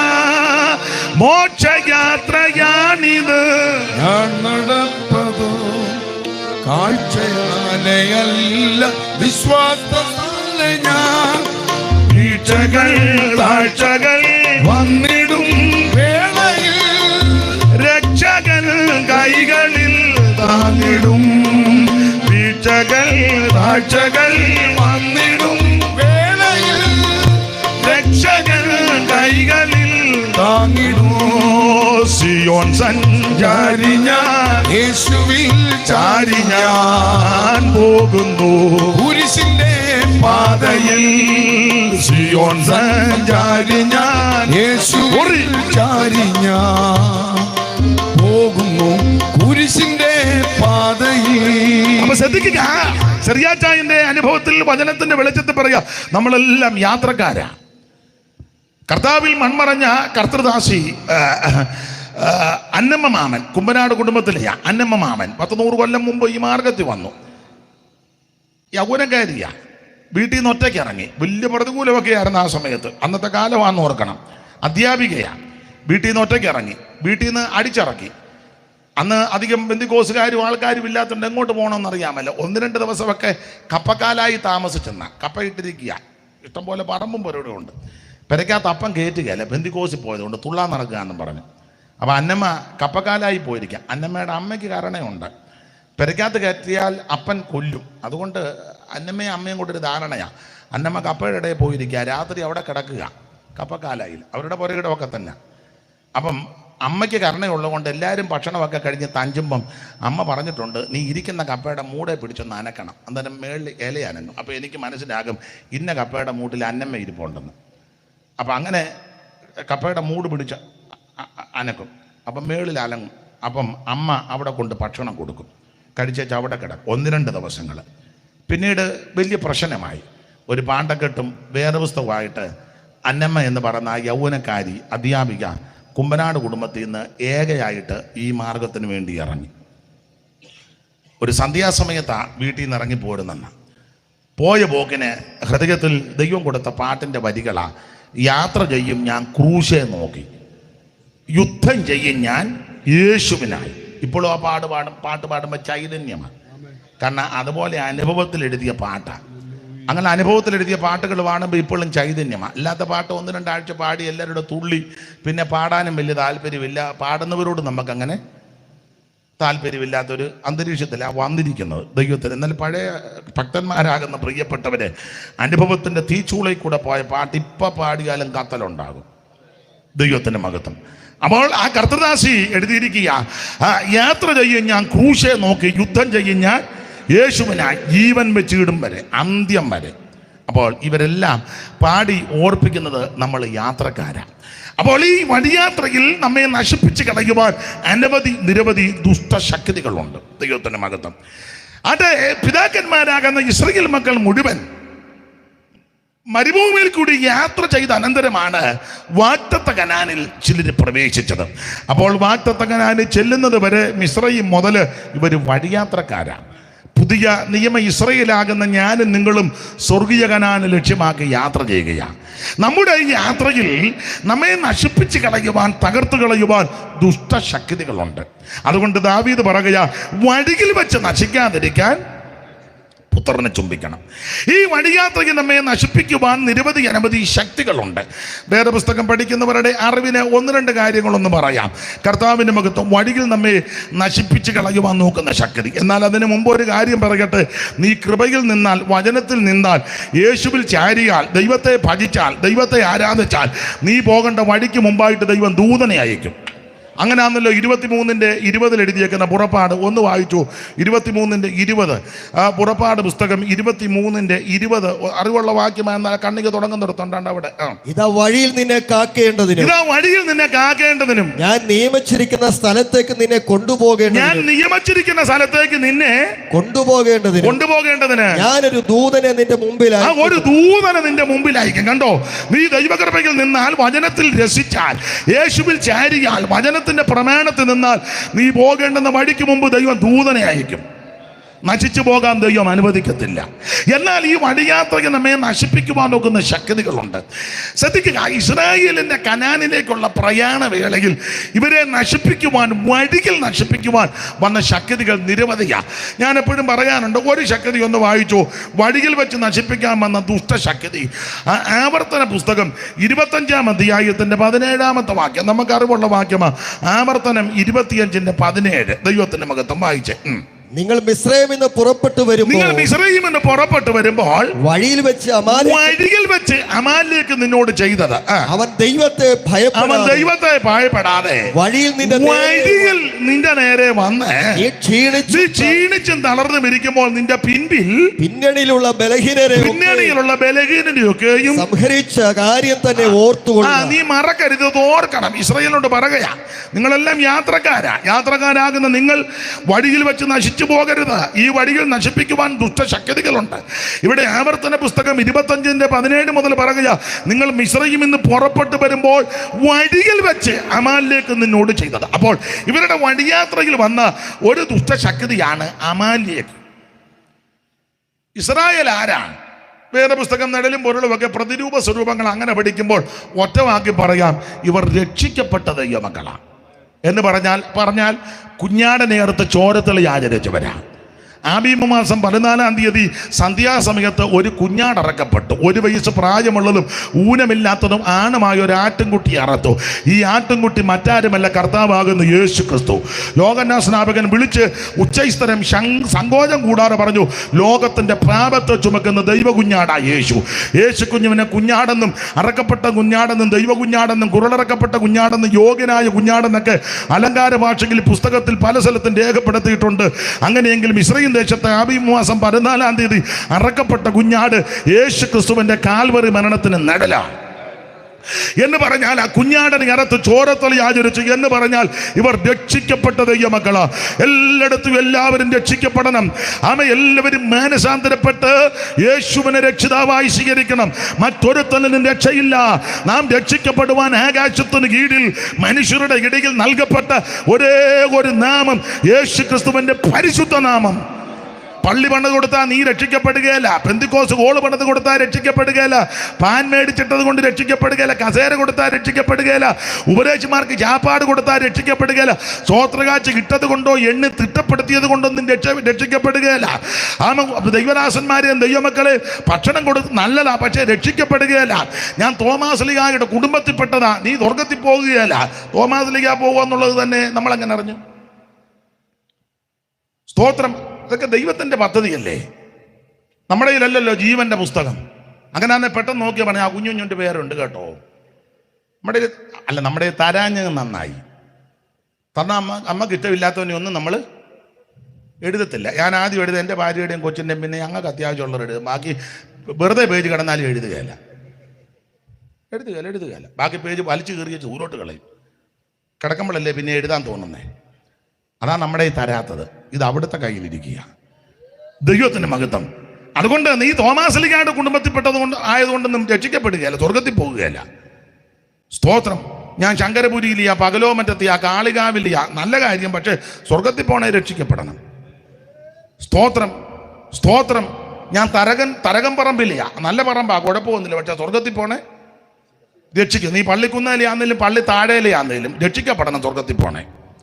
കുരിശുമൂട്ടിലെ ആണെങ്കിലും കുരിശും ചോട്ടിലെ ആണെങ്കിലും സ്വർഗത്തിൽ പോണേ രക്ഷിക്കപ്പെടണം. സ്തോത്രം. ഞങ്ങൾ പണിക്കര് ഫാമിലിയാ, കുണ്ടറയിലുണ്ടല്ലോ പണിക്കര്, നല്ല കാര്യം. പക്ഷെ സ്വർഗത്തിൽ പോണേ രക്ഷിക്കപ്പെടണം. ഞങ്ങൾ തേവലക്കര വൈദ്യൻ ഫാമിലിയാ, അഭിനന്ദിക്കുന്നു. പക്ഷെ സ്വർഗത്തിൽ പോണേ രക്ഷിക്കപ്പെടണം. സ്തോത്രം. കുടുംബസേട്ടത കൊണ്ടൊന്നും സ്വർഗത്തിൽ പോകുകയല്ല. വിദ്യാ നിപുണത കൊണ്ട് അതൊക്കെ നല്ല കാര്യമാണ്. സ്വർഗത്തിൽ പോകണമെങ്കിൽ യേശുവിനെ രക്ഷിതാവായി സ്വീകരിക്കണം. സ്തോത്രം. പള്ളിയുടെ അടുത്താണ് ഞങ്ങൾ, പള്ളിപ്പറമ്പിലാണ് ഞങ്ങളുടെ വീട്. പള്ളിയുടെ പറമ്പ് ഞങ്ങളുടെ പറമ്പ് ഒന്നാണ്, ഞങ്ങളുടെ വല്യപ്പൻ കൊടുത്തതാ, നല്ല കാര്യം. പക്ഷെ സ്വർഗത്തിൽ പോണേ നീ രക്ഷിക്കപ്പെടണം. യേശുവിനെ രക്ഷിതാവായി സ്വീകരിക്കണം. എൻ്റെ അപ്പൻ പാസ്റ്ററാ, വല്യപ്പൻ സെൻട്രൽ പാസ്റ്ററാ, ഞങ്ങൾ അത് സ്റ്റാർട്ട് ചെയ്ത്, അതൊക്കെ നല്ല കാര്യം. സ്വർഗത്തിൽ പോണേ യേശുവിനെ രക്ഷകനായി സ്വീകരിക്കണം. മറ്റൊരുത്തലിനും രക്ഷയില്ല. അപ്പൊ ഈ കുഞ്ഞേടിനെ അടുത്ത് ചോരത്തളി ആചരിച്ചത് രക്ഷാനിർണയം പ്രാപിച്ചതിന് തെളിവാ. അപ്പൊ രക്ഷിക്കപ്പെട്ടു. 2, ഇവര് ചെങ്കടൽ കടന്നവരാ. രക്ഷിക്കപ്പെട്ടവർ അവിടെ തന്നെ നിന്നില്ല, മിസ്രയീം വിട്ടവര് പുറപ്പെട്ടു, ചെങ്കടൽ കടന്നു. അത് സ്നാനത്തിന് മുൻകുറി. സ്തോത്രം. എല്ലാവരും സ്നാനപ്പെട്ടു, എല്ലാവരും സ്നാനപ്പെടണം. ദൈവത്തിന് മഹത്വം. അവര് ചെങ്കടൽ കിടന്ന് മറുകര കയറി. കൊരിന്ത്യലേഖനോ റോമാലേഖനോ പത്രോസിന്റെ ലേഖനമോ ഒക്കെ ചേർത്ത് പിടിച്ചാൽ ഇത് സ്നാനത്തിനൊരു മുൻകുറിയാ. എങ്ങനെ സ്നാനപ്പെടണം? അത് വെള്ളത്തിലിറങ്ങണം. എങ്ങനെ? സ്നാപകനും സ്നാനാർത്ഥിയും വെള്ളത്തിലിറങ്ങണം. അല്ലാതെ സ്നാപകൻ കരയ്ക്കുന്ന തവിക്ക് കോരി ഒഴുകിയല്ല. നീ വെള്ളത്തിലോട്ട് ഇറങ്ങിയോ കുഞ്ഞുഞ്ഞമ്മ, ഞാൻ ഇച്ചിരി എനിക്ക് തണുപ്പ് പിടിക്കാൻ മേല. തണുപ്പ് പിടിക്കാൻ ആവതുള്ളവരുണ്ടല്ലോ, ചെല്ല അങ്ങനെ ഉണ്ട്. ഇവരിട്ട് ചെയ്യുകയില്ല, ജയിക്കുന്നവനെ കൊണ്ട് അങ്ങനെയുള്ള സൂക്കേടുള്ള ആൾക്കാരുമുണ്ട്. ദൈവത്തിന് മഹത്വം. എന്തായാലും കൊള്ളാം, രണ്ടുപേരും വെള്ളത്തിലിറങ്ങണം. സ്നാപകനും സ്നാനാർത്ഥി മുങ്ങണം. എങ്ങനെ? പിതാവിൻ്റെയും പുത്രൻ്റെയും പരിശുദ്ധാത്മാവിൻ്റെ നാമത്തിൽ, യേശുനാമത്തിൽ മുങ്ങരുതെന്നായി പറഞ്ഞത്. അങ്ങനെ മുങ്ങുന്നവരും മുക്കുന്നവരുമുണ്ട്. അങ്ങനല്ല, യേശുവിനേക്കാളും വലിയ ക്ലാസ് ഒന്നും ആരും എടുക്കണ്ട. യേശു ഡയറക്റ്റ് പറഞ്ഞത് ആ പിതാവിൻ്റെയും പുത്രൻ്റെയും പരിശുദ്ധ, അതാ ശരിയായ സ്നാനം. അങ്ങനെ തന്നെ മുങ്ങണം, വെള്ളത്തിൽ മുങ്ങുകയും ചെയ്യണം. ഇത് അവിടുത്തെ മരണ അടക്ക പുനരുത്ഥാനത്തോട് ഏകീഭവിക്കുന്നതാണ്. സ്നാനമോ ജഡത്തിന്റെ അടുക്ക് കളയാനല്ല, ദൈവത്തോട് നല്ല മനസ്സാക്ഷിക്കാം, യേശുവിനോട് ചേരുവാനാ, യേശുവിനെ ധരിക്കുവാനാ. മാത്രമല്ല ഇതെന്റെ തത്വം, അതാ ദൈവത്തിന്റെ മഹത്വം. അങ്ങനെ സ്നാനപ്പെടണം. അവർ രക്ഷിക്കപ്പെട്ടു, എല്ലാവരും സ്നാനപ്പെട്ട് മറുകര കയറി. അങ്ങനെ മറുകര കയറി ചെന്നപ്പോൾ വന്ന ശക്തി അമാലേക്കിന്റെ ശക്തി. അങ്ങനെയാണ് ദൈവമക്കളോടൊരു കാര്യം പറയാം, സ്നാനപ്പെട്ട് കഴിയുമ്പോൾ പ്രശ്നം തീരുകയല്ല, പ്രശ്നം തുടങ്ങുക. നമ്മൾ ചില സഹോദരിമാർ സുവിശേഷമൊക്കെ പറയാൻ നേരത്തെ ഇങ്ങനെ പറയും, അമ്മാമ അങ്ങ് മുങ്ങിയാ മതി എല്ലാ പ്രശ്നവും. പിന്നെ ഈ പറഞ്ഞ സഹോദരിയുടെ പ്രശ്നം തീർന്നില്ലല്ലോ. പറഞ്ഞ സഹോദരിയെ നമ്മൾ വിളിച്ചൊന്ന്, ഒരു പ്രവാചകൻ വരട്ടെ, അന്നേരം ഈ പറഞ്ഞ സഹോദരൻ പാസ്റ്റർ ചില വിഷയങ്ങളുണ്ട്, അവിടെ ചെന്ന് പറഞ്ഞ എന്നാ അമ്മാമ്മ മുങ്ങുമ്പം എല്ലാം തീരും. എന്നിട്ട് ഇവിടെ വന്ന് പ്രവാചകന്റെ മുന്നിൽ വന്ന് പറഞ്ഞ ചില വിഷയങ്ങളുണ്ട്. അപ്പൊ സ്നാനപ്പെട്ട് കഴിഞ്ഞാൽ പ്രശ്നം തീരുകയല്ല, വേദപുസ്തകത്തിന്റെ വെളിച്ചത്തിൽ പറയാ, സ്നാനപ്പെട്ട് കഴിഞ്ഞാൽ പ്രശ്നം തുടങ്ങുക. കാരണം സ്നാനപ്പെടുമ്പോഴാണ് യേശുവിനോട് ചേരുന്നത്, യേശുവിനെ ധരിക്കുന്നത്. നീ പൂർണ്ണമായിട്ട് വേർപെടുക, അതോടുകൂടി പ്രശ്നം തുടങ്ങുക. അതുകൊണ്ട് അങ്ങനെയുള്ള വിഡിത്തം ഒന്നും വിളിച്ച് പറയരുത്. ദൈവത്തിന് മഹത്വം. അപ്പൊ ഇവർ രക്ഷിക്കപ്പെട്ടു, സ്നാനപ്പെട്ട് മറുകര കയറി മുൻപോട്ട് യാത്ര ചെയ്തപ്പോൾ, വഴിയാത്രയാ, വഴിയിൽ വെച്ച് നശിക്കാതിരിക്കാൻ പുത്രനെ ചുംബിക്കണം. ആ വഴിയാത്രയിൽ വന്ന ഒന്നാമത്തെ ശക്തിയാണ് അമാലേക്കിന്റെ ശക്തി. ഇനി ഒന്നുകൂടെ വായിച്ചോ, 25:17 ആവർത്തനം മുമ്പേ വായിച്ച വാക്യം. ചിലര് വാച്ചയിലൊക്കെ നോക്കുന്നത് ഞാൻ കണ്ടു. വായിച്ചു. നിങ്ങൾ മിസ്രയീമിൽ നിന്ന് പുറപ്പെട്ടു വരുമ്പോൾ വഴിയിൽ വെച്ച് അമാലിക്ക് നിന്നോട് ചെയ്തത്, അവൻ ദൈവത്തെ ഭയപ്പെടാതെ വഴിയിൽ നിന്റെ നേരെ വന്നു. ഞാൻ വിസ്തരിച്ചു പോകുന്നില്ല, നിങ്ങൾ വചനത്തിൽ തിട്ടമുള്ളവരാ. അപ്പോൾ വഴിയിൽ വെച്ച് നശിക്കാതിരിക്കാൻ പുത്രനെ ചുംബിക്കണം. ഈ വഴിയിൽ നമ്മെ നശിപ്പിക്കുന്ന ശക്തികൾ, അതിലൊരു ശക്തിയാണ് ആർക്കെതിരെയാ വന്നത്? രക്ഷിക്കപ്പെട്ട് സ്നാനപ്പെട്ട് കനാനിലേക്ക് പോകുന്നവർക്കെതിരെയാ വഴിയിൽ വന്നത്. ആ വഴിയിൽ വെച്ച് വന്ന ശക്തിയാ അമാലേക്ക്. ആരായി അമാലേക്ക്? അമാലേക്ക് എന്ന് പറഞ്ഞാൽ ഏശാവിന്റെ കൊച്ചുമകനാ. വായിച്ചോ, ഉൽപ്പത്തി പുസ്തകം 36-ാം അധ്യായത്തിന്റെ 12-ാം വാക്യം. ഉൽപ്പത്തി 36:12. ആരാണ് ഈ അമാലേക്ക്? ഉൽപ്പത്തി പുസ്തകം 36:12. തിമ്ന എന്നവൾ ഏശാവിന്റെ മകനാകുന്ന എലീപ്പാസിന്റെ വെപ്പാട്ടിയായിരുന്ന അവൾ എലീപ്പാസിന് അമാലേക്കിനെ പ്രസവിച്ചെന്ന. ഒന്നുകൂടെ വായിച്ചോ, ഞാൻ വെള്ളം കുടിക്കാം. തിമ്ന എന്നവൾ ഏശാവിന്റെ മകനായ എലിഫാസിന്റെ വെപ്പാട്ടിയായിരുന്നു. അവൾ എലിഫാസിനെ അമാലേക്കിനെ പ്രസവിച്ചു. അപ്പൊ ശ്രദ്ധിച്ചേ, തിമ്ന എന്നവൾ ഏശാവിന്റെ മകനാകുന്ന എലീപ്പാസിന്റെ വെപ്പാട്ടിയായിരുന്നു. അവൾ എലീപ്പാസിനെ അമാലേക്കിനെ പ്രസവിച്ചെന്ന. ആരാണ് ഈ അമാലേക്ക് എന്ന് ചോദിച്ചാൽ ഏശാവിന്റെ കൊച്ചുമകനാ. ഏശാവിന്റെ മകനാകുന്ന എലീഫസിന് തന്റെ വെപ്പാട്ടിയാകുന്ന തിമ്നയിൽ നിന്ന് ജനിച്ച സന്തതി അമാലേക്ക്. അധികം വ്യാഖ്യാനിക്കുന്നില്ല. അമാലേക്ക് എന്ന് പറഞ്ഞാൽ വാഗ്ദത്തപ്രകാരം ജനിച്ചതല്ല, ജഡപ്രകാരം ജനിച്ചതാണ്. അപ്പോൾ അമാലേക്ക് എന്ന് പറഞ്ഞാൽ വാഗ്ദത്തമല്ല, ജഡമാണ്. അപ്പോൾ അമാലേക്കിന്റെ ശക്തി ഏതാ? വഴിയിൽ വരുന്ന ശക്തി ഇത് ജഡത്തിന്റെ ശക്തിയാണ്. അങ്ങനെയെങ്കിൽ ഈ വഴിയാത്രയിൽ നമ്മെ നശിപ്പിക്കുവാൻ വരുന്ന പ്രധാനപ്പെട്ട ശക്തി ജഡത്തിന്റെ ശക്തിയാണ്. ആ ശക്തിയുടെ പിടിയിൽ അമർന്ന് നശിച്ചു പോകാതിരിക്കാൻ നീ പുത്രനെ ചുംബിക്കണം, യേശുവിനെ ചുംബിക്കണം. എന്ന് പറഞ്ഞാൽ സ്വയശക്തി കൊണ്ടോ കായബലം കൊണ്ടോ പൊളിറ്റിക്കൽ ബലം കൊണ്ടോ സാമുദായിക ബലം കൊണ്ടോ നിനക്ക് രക്ഷപ്പെടാൻ ഒക്കത്തില്ല. രക്ഷപ്പെടാൻ ഒരേ ഒരു മാർഗം, പുത്രനാകുന്ന യേശുവിന്റെ പാദം മറിയ വീട്ടിൽ വന്നപ്പം മുതൽ ഇടപെടാറ് ചുംബിച്ചതുപോലെ നീ ചുംബിച്ചാൽ നിനക്ക് രക്ഷപ്പെടാം. Price the Lord, price the Lord. അപ്പോൾ ഇത് ജഡത്തെ കാണിക്കുക. അതുകൊണ്ടാണ് ഈ വാഗ്ദത്ത സന്തതിയും ജഡീക സന്തതിയും കൂടെ ഒന്നിച്ച് പാർത്താൻ പ്രശ്നമാണ്. വീട്ടിലാന്നേലും സഭയിലാന്നേലും സെക്ഷനിലാന്നേലും ഒക്കെ ഇത് പ്രശ്നമാണ്. അറിയാമല്ലോ, ഞാൻ പറയണ്ടല്ലോ.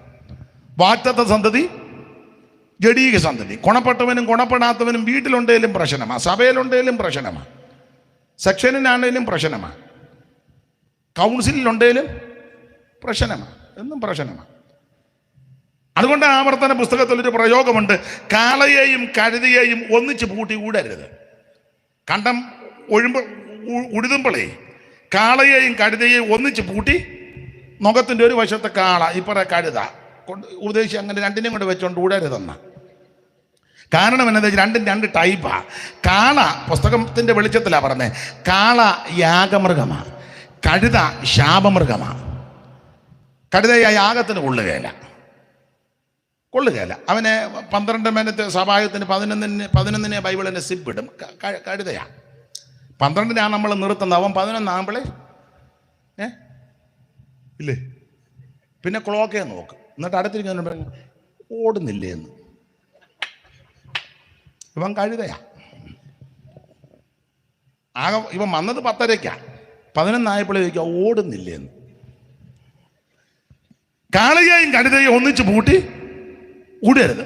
നമ്മൾ പാട്ടുമൊക്കെ പള്ളി, നിങ്ങൾ ശ്രദ്ധിച്ച് ചർച്ചിലിരുന്ന് പാടുമ്പോഴും സ്തോത്രം സ്തോത്രം പിന്നെ ശ്രദ്ധയില്ലല്ലോ, ഏകാഗ്രതയില്ലല്ലോ.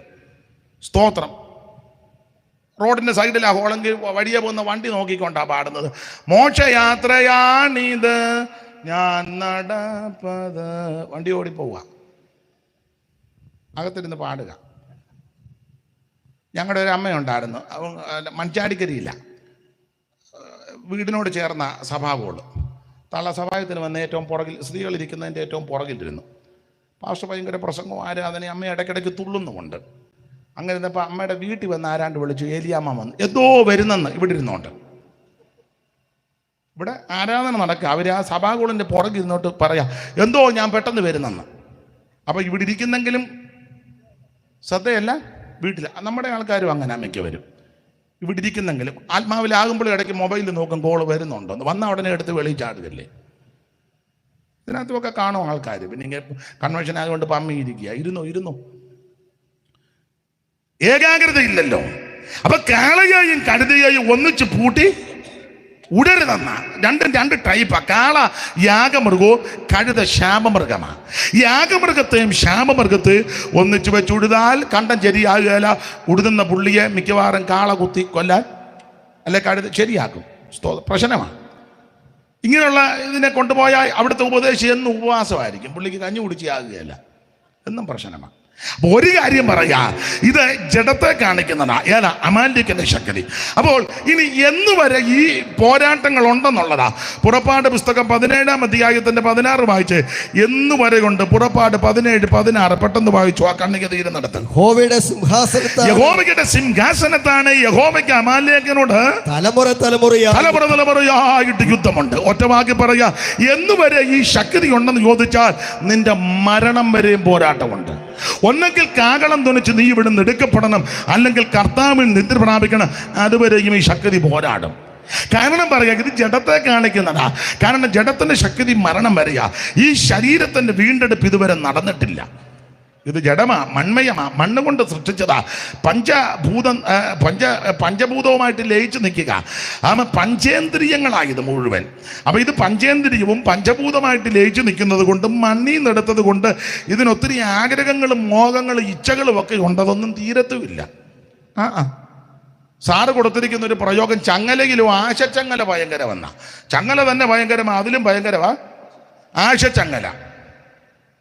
ചങ്ങലകിലും ആശച്ചങ്ങല ഭയങ്കരൻ, ചങ്ങല തിളപ്പിങ്ക നിൽക്കുമേകത്രബദ്ധൻ. ആശച്ചങ്ങല കൊണ്ട് ബന്ധിക്കിൽ അളർക്കൻ പോലെ ആശകൾ തോറും ഓടി നടക്കുന്നില്ല എന്നെ. അതിനാൽ ആയുസ്സിന്റെ നശ്വരതയും പാപകൃതിയും വിഷയഭോഗങ്ങളാൽ ഒരു തൃപ്തി. എത്ര കിട്ടിയിട്ടും മതി വരുന്നില്ലല്ലോ. ഞാൻ സഹിതം എത്ര കിട്ടിയിട്ടും. നിങ്ങളിപ്പോൾ അച്ചാനൊക്കെ എന്നെക്കാളും പ്രായമുണ്ട്, ശുശ്രൂഷയിലും വർഷങ്ങൾ പഴക്കമുണ്ട്. ഇന്ന് വരെ ഏതേലും വിശ്വാസികൾ പറയുന്നത് കേട്ടുണ്ടോ? ഞായറാഴ്ച സാക്ഷിക്ക് കർത്താവെ തന്ന പൈസ മതി, ഇനി ഒറ്റ രൂപ എൻ്റെ തന്നേക്കരുതെന്ന് ആരും പറയുന്നതായിട്ട് കേട്ടിട്ടില്ല. ഇപ്പോഴും പ്രാർത്ഥിക്കുക കുറച്ചുകൂടെ കിട്ടണമെന്നാണ്. കാരണം വിഷയങ്ങൾ അതുപോലെ, വിഷയഭോഗങ്ങളാൽ ഇല്ലൊരു തൃപ്തി. എത്ര കിട്ടിയിട്ട് മതി വരുന്നില്ല. പൂന്താനം പണ്ടൊരു കവിതയല്ല, പൂന്താനം എഴുതിക്കുക ജ്ഞാനപ്പാനയ്ക്കകത്താ. അർത്ഥം എത്ര വളരുകൊണ്ടാകലും തൃപ്തിയാകാ മനുഷ്യൻ ഒരു കാലം, 10 കിട്ടുകൾ 100 മതിയെന്നും ശതമാകലും സഹസ്രം മതിയെന്നും. 1000 പണം കയ്യിലുണ്ടായാലും തൃപ്തിയില്ല. എന്നിട്ട് അടുത്ത് വരിക, ആശയായുള്ള പാശമതിയെങ്കിൽ എന്ന് വേർവിടാതെ കരേറുന്നു ആശയാകുന്ന പാശത്തെ പിടിച്ച് ഞാൻ കിടന്നാടുക. നമ്മൾ പറയാ പ്രൈസ് ആൻഡ് വർഷിപ്പാന്ന്. ആശയാകുന്ന പാശത്തെ ഞാൻ കിടന്നുകൊണ്ട് വർഷിപ്പ്. എത്ര കിട്ടിയിട്ടും മതി വരുന്നില്ല. നോട്ടോ ഇരുമ്പം കാണുമ്പോൾ അറിയാം, എന്നെ പിന്നെ ഇങ്ങനെ തുറച്ച് നോക്കുമൊന്നും വേണ്ട, മതി വരുന്നില്ല. മതി വരാത്ത ഒത്തിരി ഉണ്ടെന്നാ പുസ്തകത്തിൽ വാക്യം. വന്ധ്യയുടെ ഗർഭപാത്രവും തീയും പാതാളവും ഇതൊന്നും മതി വരുന്നില്ല. കാശ് കിട്ടിയിട്ടും മതി വരുന്നില്ല. അപ്പൊ ഇത് ഈ ശരീരത്തിന്റെ വീണ്ടെടുപ്പ് ഇതുവരെ നടന്നിട്ടില്ല. പ്രധാനമായി വീണ്ടെടുപ്പ് 4. 1 ആത്മാവിന്റെ വീണ്ടെടുപ്പ്, 2 ഈ ഭൂമിക്കൊരു വീണ്ടെടുപ്പുണ്ട്, 3 ഇസ്രായേലിന് ഒരു വീണ്ടെടുപ്പുണ്ട്, 4 ഈ ശരീരത്തിനൊരു വീണ്ടെടുപ്പുണ്ട്. ദൈവമക്കളോടുള്ള ബന്ധത്തിൽ ആത്മാവിന്റെ വീണ്ടെടുപ്പ് നടന്നു. എപ്പോൾ? രക്ഷിക്കപ്പെട്ടപ്പോൾ. ഒരുവൻ യേശുവിനെ രക്ഷിതാവും കർത്താവുമായി വിശ്വസിച്ച് ഏറ്റു പറഞ്ഞപ്പോൾ ആത്മരക്ഷ ഉറപ്പാക്കി. റോമാലേഖനം നമ്മെ പഠിപ്പിക്കുന്നത് ആത്മാവെന്ന ആദ്യദാനം ലഭിച്ചിരിക്കുന്ന നാമം. എന്നാൽ ഈ ശരീരത്തിന്റെ വീണ്ടെടുപ്പ് ഇതുവരെ നടന്നിട്ടില്ല. അതാ ഇതിന് ആഗ്രഹവും മോഹവും ഇഷ്ടമൊക്കെ. ജൗളിക്കടയുടെ മുന്നിൽ കൂടെ ചിലതിനെ കൊണ്ടുപോകാൻ ചാടി അകത്ത് കയറും. ഭാര്യയും ഭർത്താവും മുമ്പും പുറകെ നടന്ന്. ഭർത്താവ് മുമ്പേ നടന്ന കാര്യം പറഞ്ഞു, കുഞ്ഞനാമേ നമുക്ക് അവിടെ പോകണം, പിന്നെ ഉച്ച കഴിഞ്ഞ് നമുക്ക് തങ്കച്ചൻ്റെ വീട് വരെ പോകണം. നോക്കിയപ്പോൾ കുഞ്ഞനാമയില്ല. അയ്യോടി, നോക്കിയപ്പോൾ കുഞ്ഞനാമ ജൗളിക്കടയുടെ അകത്ത് കയറി നൈറ്റിയിലെല്ലാം തിരുമ്മി നിൽക്കുന്നു. കാരണം കളറുള്ള നൈറ്റിയും ചുരിദാറും കണ്ടപ്പം ഇത് വീണ്ടെടുപ്പ് നടക്കാത്തത് കൊണ്ട് ചാടി അകത്ത് കയറി. റോഡേ നടന്നു പോകുമ്പോൾ നിങ്ങൾ ചെറിയ കണ്ടിട്ടില്ലേ, റോഡിലൊക്കെ സാധനം വിട്ട് വെക്കും, ഉടനെ തന്നെ ചാടി എഴുതേന്. എത്രയാ? ഭർത്താവ് പറയും വാ അവിടെ നിൽക്കും. എത്രയാ? ഞാൻ പറഞ്ഞ 60 രൂപ. പിന്നെ 60 ഉണ്ടോ? ഇതെടുക്കണ്ട വല്ല കാര്യമുള്ളതാണോ? അത് കുഞ്ഞുഞ്ഞമ്മയുടെ കുഴപ്പമല്ല, ഇതിൻ്റെ വീണ്ടെടുപ്പ് നടക്കാത്തതുകൊണ്ടാണ്. അപ്പം നിങ്ങൾ ഓർത്തോണം, വീണ്ടെടുപ്പ് നടക്കാത്തതുകൊണ്ടാണ് ഇതെല്ലാം ചാടി എടുക്കുന്നത്. അങ്ങനെ ചിന്തിച്ചോണം, വഴക്കുണ്ടാക്കരുത്. സ്തോത്രം. ഒരു വണ്ടിയെ തന്നെ പോകണം. അപ്പൊ ചുരുക്കി പറഞ്ഞാൽ ഈ ശരീരത്തിന്റെ വീണ്ടെടുപ്പ് ഇതുവരെ നടന്നിട്ടില്ല. ഇത് മൺമയമാണ്. ഇതിനെപ്പോഴും ഇതിനോട് ആർത്തിക്കാം. 88 ആയാലും വല്യപ്പനോട് ചോദിക്കുക, ഒരു 10 സെന്റ് സ്ഥലം പേരിൽ എഴുതട്ടെ. പെട്ടെന്ന് എഴുതിക്കോളാൻ പറയും. എവിടെ വന്ന് ഒപ്പിടണ്ടെന്ന് വെച്ചാൽ, എന്നാൽ എനിക്ക് 88 ഇനി എൻ്റെ പേരിലൊന്നും വേണ്ട എന്നല്ല, എഴുതിക്കോളാനാ പറയാൻ. സ്തോത്രം. എഴുതിക്കോ. പണ്ട് 103 ഉള്ള തള്ള പറഞ്ഞു, പ്രവാചകനോട് പറഞ്ഞു, സ്തോത്രം, ഭാവി അറിയാനെന്ന് പ്രാർത്ഥിക്കുന്നു, നാളെ എന്നാ സംഭവിക്കും. 103 കഴിഞ്ഞു. പണ്ട് ഞാൻ കീക്കോടിലൊരു വീട്ടിൽ പോയപ്പോൾ ഇതുപോലൊരു വല്യപ്പൻ, അന്ന് അത് 97 എല്ലാവരും പ്രാർത്ഥിച്ചു പോയപ്പോൾ അപ്പച്ചൻ പറഞ്ഞു, എന്നെ കൈകൊണ്ട് കാണിച്ചു, ഒന്ന് പ്രാർത്ഥിക്കണം. എന്തോ പറ്റി? ചില വിഷയങ്ങളുണ്ട്, അത് വരുന്ന ദിവസങ്ങളിലൊക്കെ എന്താണെന്നൊന്ന് അറിയാൻ. പുള്ളിക്കും ഭാവി അറിയാനിരിക്കുക. 97. അപ്പം എല്ലാവരുടെയും ആഗ്രഹം ഇതാ, ഈ ശരീരത്തിൻ്റെ വീണ്ടെടുപ്പ് ഇതുവരെ നടന്നിട്ടില്ല. അതുവരെയും പ്രശ്നമാണ്. അപ്പൊ എന്ന് വരെ ഈ പ്രശ്നമുണ്ട്, മരണം വരെ. അതാണ് യഹോവയുടെ സിംഹാസനത്താണ്. യഹോവയ്ക്ക് അമാലേക്കിനുണ്ട് തലമുറ തലമുറയായി യുദ്ധമുണ്ട്. ഇനി എവിടെ വെച്ച് ഇത് തുടങ്ങി? ആ പുറപ്പാട് 17:8 വായിച്ചു, ഓടിച്ചു പോകാം. പുറപ്പാട് 17:8 എവിടെ വെച്ചാ തുടങ്ങിയത്? രഫീദീമിൽ വെച്ചാ ഇത് വന്നത്. അപ്പോൾ ഇത് അമാലേക്കിന്റെ ശക്തി വഴിയിൽ വെച്ച് നശിപ്പിക്കുന്നതാ. ഇതെന്തിനെ കാണിക്കുന്നു? ജഡത്തെ. എവിടെ വെച്ച് തുടങ്ങി? രഫീദീമിൽ വെച്ച്. എന്നുവരെ ഉണ്ട്? മരണം വരെ. അപ്പൊ രഫീദീമിൽ വെച്ച് തുടങ്ങി. എതിലേ കൂടെ വന്നു? മുമ്പേ വായിച്ച വാക്യത്തിലുണ്ട്, എടുത്ത് വായിക്കാൻ നേരമില്ല. പുറകിൽ കൂടെ വന്നെന്നുള്ളതാ. നിന്റെ പിന്നണിയിൽ പുറകിൽ കൂടെ വന്നു. പുറകിൽ കൂടെ വരാൻ കാര്യമെന്ന അതും അവിടെ എഴുതിയിട്ടുണ്ട്. ക്ഷീണിച്ചും തളർന്നും പോയവര് പുറകിലിരിപ്പുണ്ട്. സമയമില്ലാത്ത കൊണ്ട് എല്ലാ വാക്യവും എടുപ്പിക്കുന്നില്ല. അപ്പോൾ ഈ വടിയിൽ വെച്ച് നശിക്കാതിരിക്കാൻ പുത്രനെ ചുംബിക്കണം.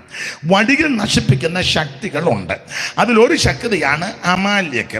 ഇതെന്തിനെ കാണിക്കുന്നു? ജഡത്തെ കാണിക്കുന്നു. എന്നുവരെയുണ്ട്? മരണം വരെയുണ്ട്. എവിടെ വെച്ച് തുടങ്ങി? രബീരിമിൽ വെച്ച് തുടങ്ങി. എതിലേക്കൂടെ വന്നു? പുറകിൽ കൂടെ വന്നു. പുറകിൽ കൂടെ വരാൻ കാര്യം ആൻസറുണ്ട്.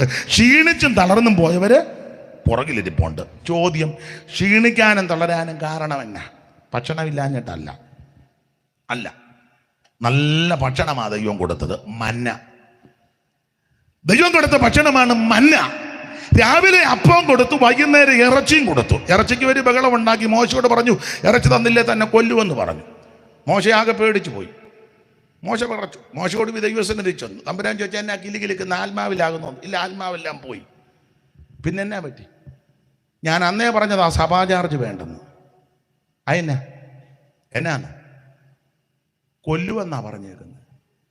ദൈവം ചോദിച്ചു ആര് പറഞ്ഞു? ഒരു സഭക്കാർ കമ്മിറ്റി കൂടി ബില്ല് പാസ്സാക്കി കൊന്നേക്കാൻ, തട്ടിയേക്കാൻ പറഞ്ഞു. വാട്സാപ്പിൽ മെസ്സേജും വന്നെന്ന് പറഞ്ഞു, തട്ടിയേക്കാൻ. തമ്പുരാൻ ചോദിച്ചു ആര് തട്ടുമെന്ന്? കമ്മിറ്റി കൂടി ഇന്നലെ ഏകകണ്ഠമായിട്ടാണ് തീരുമാനിച്ചത് തട്ടിയേക്കാൻ. അവർ മിനിസ് ചേർത്തെന്ന് പറഞ്ഞു തട്ടാൻ. തമ്പുരാൻ പറഞ്ഞ് അങ്ങനെ നിന്നെ തട്ടുകയല്ല, ഇല്ല അവർ തീർക്കുമെന്ന് പറഞ്ഞു. ഞാൻ പിന്നെ നിന്നോടൊന്ന് പറഞ്ഞേച്ച് അങ്ങോട്ട് പോകാമെന്നോർത്ത് വന്നതാണ്. എന്നാ കാര്യം? ഇറച്ചി കൊടുത്തില്ലേ കൊല്ലുവന്ന്. അതാണ് ഇത്ര വലിയ വിഷയം. ഇറച്ചി ഞാൻ കൊടുക്കും. നമുക്ക് വലിയ ഭാരമായിട്ടുള്ളതെല്ലാം ദൈവത്തിന് നിസ്സാരമാണ്. നീ വലിയ ഭാരവുമായിട്ടാണ് ഇന്ന് രാത്രി വന്നേ, അത് അങ്ങോട്ട് ഏൽപ്പിച്ചു കൊടുക്ക്. ഇന്ന് രാത്രി നിന്റെ ഭാരം ദൈവം ഏറ്റെടുക്കും. ഞാൻ എല്ലാ ഭാഗവും വിസ്തരിക്കുന്നില്ല. രാവിലെ അപ്പവും വൈകുന്നേരം ഇറച്ചി കൊടുത്തു. തമ്പുരാൻ പറഞ്ഞ് ഇറച്ചി കൊടുക്കുക. മോശം ചോദിച്ചു കാര്യമായിട്ടാണെന്ന് ചോദിച്ചു. എല്ലാ കാര്യം പോഷ്ക്ക് പറയാൻ ഞാൻ മനുഷ്യനല്ല, എല്ലാവർക്കും കൊടുക്കുമെന്ന്. തമ്പുരാൻ പറഞ്ഞ് എല്ലാവർക്കും കൊടുക്കുക. സ്വോത്രം പറയാത്തവനുണ്ട്, ഉറങ്ങുന്നവനുണ്ട്, ഉഴപ്പനുണ്ട്. തമ്പുരാൻ പറഞ്ഞ് എന്നാൽ ഇവിടെ വന്നിരുന്നല്ലേ ഉറങ്ങുന്നത്, ഇവിടെ ഇരുന്ന് ഉറങ്ങുന്നത് വലിയ മഹാഭാഗ്യമാണ്. പിന്നെ സഭായത്തിൽ ഉറങ്ങുന്നവർക്ക് ആ വലിയ വലിയ മഹാഭാഗ്യമാണ്. കാരണം ഒരു ടെൻഷനും ഇല്ലാതായിരുന്നു. വീട്ടിലാണെങ്കിൽ പിള്ളേർ ബഹളം ഉണ്ടാക്കും, മുട്ടയിട്ട കോഴി കൊക്കും, പട്ടി കിടന്ന് കുരയ്ക്കും, ഉറക്കം പിടിക്കുമ്പോഴായിരിക്കും ക്രീന്നും പറഞ്ഞ് ബെല്ലേ വന്ന് അടിക്കുന്നത്. സഭായത്തിന് നല്ല അത് പ്രാർത്ഥനാന്തരീക്ഷത്തിൽ ഉറങ്ങുക എന്നുള്ളത് അതൊക്കെ സുഹൃതം ചെയ്തവർക്കേ പറ്റൂ, നമ്മളെ കൊണ്ട് ഒക്കുകയല്ല. അതുപോലെ സുഹൃതം ചെയ്തവർക്ക് അങ്ങനെ കുത്തിയിരുന്ന് ഉറങ്ങാൻ ഒക്കുള്ളൂ. ദൈവത്തിന് മകത്ത്. എന്തായാലും ഒരു കാര്യം പറയാം, തമ്പുരാൻ പറഞ്ഞ് എല്ലാവർക്കും ഇറച്ചി കൊടുക്കാൻ പറഞ്ഞു. ഉടനെ മോശം ചോദിച്ചു എല്ലാവർക്കും കൊടുക്കുമെന്നൊക്കെ കാലാള് തന്നെ 6 ലക്ഷമുണ്ട്. കണക്കും തൊപ്പി അറിയാൻ മേലാതെ കൊടുക്കുമെന്ന് പറഞ്ഞ് അവസാനം തികയാതെ വന്നാൽ അവർ എന്നെയും കൊല്ലും, ഒത്തേ നിന്നെയും തല്ലും. കാരണം ഇതിപ്പം പ്രാർത്ഥനയായിട്ട് ഇങ്ങനെ പമ്മിയിരിക്കുന്ന വലിയ ആറ്റം സാധനങ്ങളാണ്. തമ്പുരാൻ പറഞ്ഞിടെ എല്ലാവർക്കും കൊടുക്കുക. 30 ലക്ഷമല്ല, 300 ലക്ഷമല്ല, 3000 ലക്ഷം ഉണ്ടെങ്കിലും കൊടുക്കാൻ ഞാൻ ശക്തിയുള്ള ദൈവമാണ്. ഉടനെ മോശം ചോദിച്ചു അടുത്ത കാലത്ത് വല്ലതും കൊടുക്കുമെന്ന്. തമ്പുരാൻ പറഞ്ഞ് നാളെ തന്നെ കൊടുക്കുക. എന്തിനാ ഇതിനെല്ലാം വെച്ചോണ്ടിരിക്കുന്നത്? ഉടനെ തന്നെ യോഗം നിർത്തിയേക്കാം. ഇനി 9:30 വരുത്തിയിട്ടും വലിയ കാര്യമൊന്നുമില്ല, നിർത്തിയേക്കാം നാളെ തന്നെ. ഉടനെ മോശം ചോദിച്ചു കാട്ടിലെ മൃഗത്തെ പിടിച്ച് അറുത്ത് കൊടുക്കും. അതൊക്കെ ഞാൻ കൊടുത്തോളാം, കിട്ടുമ്പോൾ അങ്ങ് സ്വോത്രം ചെയ്താൽ മതി. ഉടനെ മോശം ചോദിച്ചു ഒരു നേരത്തേക്കേ ഉള്ളൂന്ന്. ഒരു നേരത്തേക്ക് തന്നെ അന്നേരം എത്ര ടൺ ഇറച്ചി വേണം? 30 ലക്ഷം ജനം, 30 അല്ല 50 ഒന്നും അല്ല, ഇഷ്ടം പോലെ ഉണ്ട് ഇല്ലേ? കാലാള് തന്നെ 6 ലക്ഷം, പിന്നെ പിള്ളേരും പെറുങ്ങണിയും പെണ്ണും പടക്കോടിയും എല്ലാം കൂടെ ലക്ഷക്കണക്കിനാ. അത് ന്യായമായ കണക്കിലാ 30 ലക്ഷം. ഞാനൊരു കണക്ക് പറയാണ്ട് ഗിദയോന് 70 പിള്ളേരായിരുന്നെന്ന കല്ലേ വെച്ച് ചതച്ചില്ലേ 70 എണ്ണം. ആ കണക്ക് വെച്ചാൽ 50 ലക്ഷമോ അല്ല 100 ലക്ഷമോ ഒത്തിരി കൂട്ടണ്ട, അസുഖം ഉണ്ടാകും. അപ്പൊ ചുരുക്കി പറഞ്ഞ ലക്ഷക്കണക്കിന് ജനം.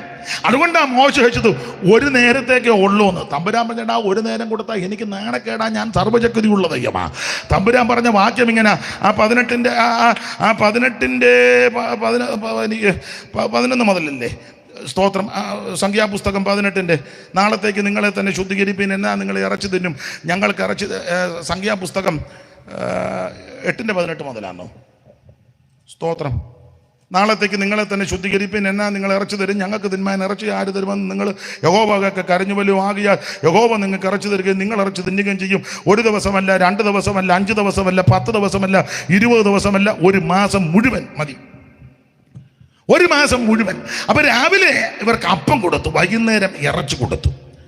അപ്പോൾ ഇവർ ക്ഷീണിക്കാൻ കാര്യം ഭക്ഷണമില്ലാഞ്ഞിട്ടല്ല, അത് പറഞ്ഞ് ഇന്നങ്ങ് നിർത്താം. ദൈവത്തിന് സ്തോത്രം. ഇവർക്ക് രാവിലെ കൊടുത്ത ഭക്ഷണമാണ് മന്ന. ദൈവത്തിന്റെ മകത്വം, മന്ന. രാവിലെ ദൈവം തമ്പുരാൻ ഇവർക്ക് മന്ന കൊടുക്കുക. ഈ മന്ന യേശു ക്രിസ്തുവിന് നിഴല. മന്ന ക്രിസ്തുവേശുവിന് നിഴല എന്ന് ഞങ്ങൾ നിർത്താം. ദൈവത്തിന്റെ മകത്വം. ഈ മന്ന ക്രിസ്തുവേശുവിന് നിഴല. അതിൻ്റെ ഒന്ന് നിഴലാന്ന് പറയുക. ഈ മന്ന മേളിൽ നിന്ന് വന്നതാ. അങ്ങനെ ആ പുസ്തകത്തിൽ വായിക്കാം. അവൻ ആകാശത്ത് നിന്ന് അപ്പം വർഷിപ്പിച്ചെന്ന ഈ മന്ന ആകാശം സ്വർഗം മേളിൽ നിന്ന് വന്നതാ. അങ്ങനെയെങ്കിൽ യേശു ക്രിസ്തുവിന് നിഴല. മുകളിൽ നിന്ന് വന്ന ഒരുവനേ ഉള്ളൂ, യേശു ക്രിസ്തു മാത്രം. ഫിലിപ്പിയ ലേഖനം നമ്മെ പഠിപ്പിക്കുന്നത് ദൈവരൂപത്തിലിരിക്കുക, ദൈവത്തോടുള്ള സമത്വം മുറുകെ പിടിച്ചുകൊള്ളണമെന്ന് വിചാരിക്കുന്നത് ദാസരൂപമെടുത്ത് വേഷത്തിൽ മനുഷ്യനായി തന്നെത്താൻ താഴ്ത്തി മരണത്തോളം ക്രൂശിലെ മരണത്തോളം അനുസരണമുള്ളവനായി തീർന്ന ക്രിസ്തുവേശുവിന്റെ നിഴലാണ് മന്ന. ഇന്ന് രാത്രി എന്നെ കേൾക്കുന്ന പ്രിയരെ, നീ വഴിയിൽ വെച്ച് നശിച്ചു പോകാതിരിക്കാൻ പുത്രനെ ചുംബിച്ച് മന്ന ഭുജിച്ച് നീ മുമ്പോട്ട് പോയാൽ നീ നശിച്ചു പോകത്തില്ല. Praise the Lord. ഈ മന്ന യേശു ക്രിസ്തുവിന്റെ നിഴല. ഇത് ഉയരത്തിൽ നിന്ന് വന്നതാ. മന്നയുടെ രണ്ടാമത്തെ ഒരു വിശേഷത, ഇത് ചെറുതാ മന്ന, വളരെ ചെറുതാ. ഈ കൊത്തമ്പാലരി പോലെ വളരെ മല്ലിയുടെ വലിപ്പം ചെറുതാണ് എന്ന് പറഞ്ഞാൽ മന്നയുടെ വിശേഷത, വലിയവനായ ദൈവം എന്നെയും നിന്നെയും രക്ഷിപ്പാൻ ചെറുതായിട്ട് അവതരിച്ചു. ആ വലിപ്പഭാവം ചിന്തിച്ച മേളിൽ ഇരുന്നില്ല ദൈവം. സ്തോത്രം. വലിപ്പഭാവം ചിന്തിച്ചു ദൈവം മേളിൽ ഇരുന്നില്ല.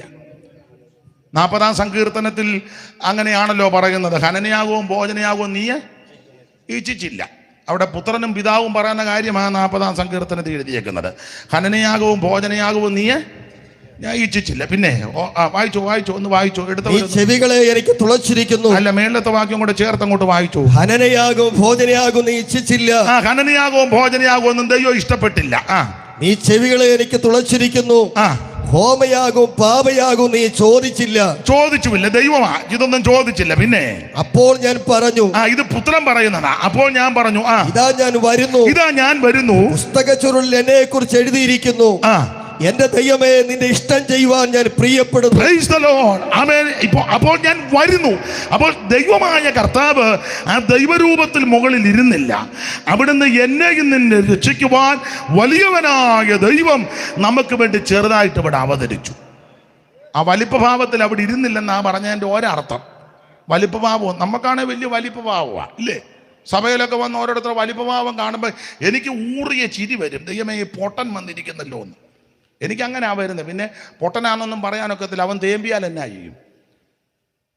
അല്ല, കാണുമ്പോഴേ എനിക്കങ്ങ് തോന്നുക, ഞാൻ എന്നെയും കൂടെ പ്രതിയാക്കിയാ പറഞ്ഞ വലിപ്പഭാവം.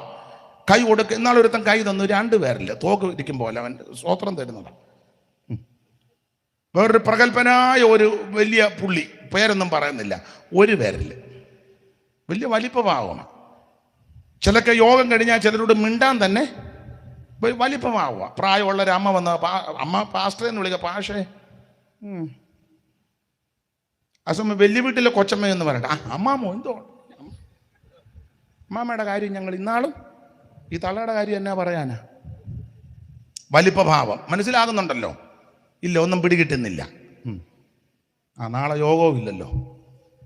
സ്തോത്രം. നമ്മുടെ വലിപ്പഭാവമൊക്കെ അങ്ങ് മാറ്റിവെക്ക്. ഞാൻ വലിയ പുള്ളിയാ, ഞാൻ ഏത് മനുഷ്യനെ ഉറച്ചു നിന്നാലൊരു ശ്വാസം.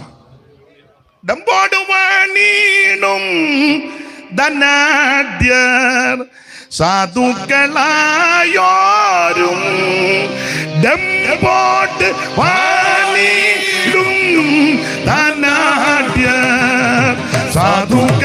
സാധുക്കളായോരും എല്ലാരും അന്ത്യ ഒരുപോലെ ലോകം എല്ലാരും അന്ത്യ ഒരുപോലെ ലോകം ഇല്ലാതെ വെടിഞ്ഞിടും.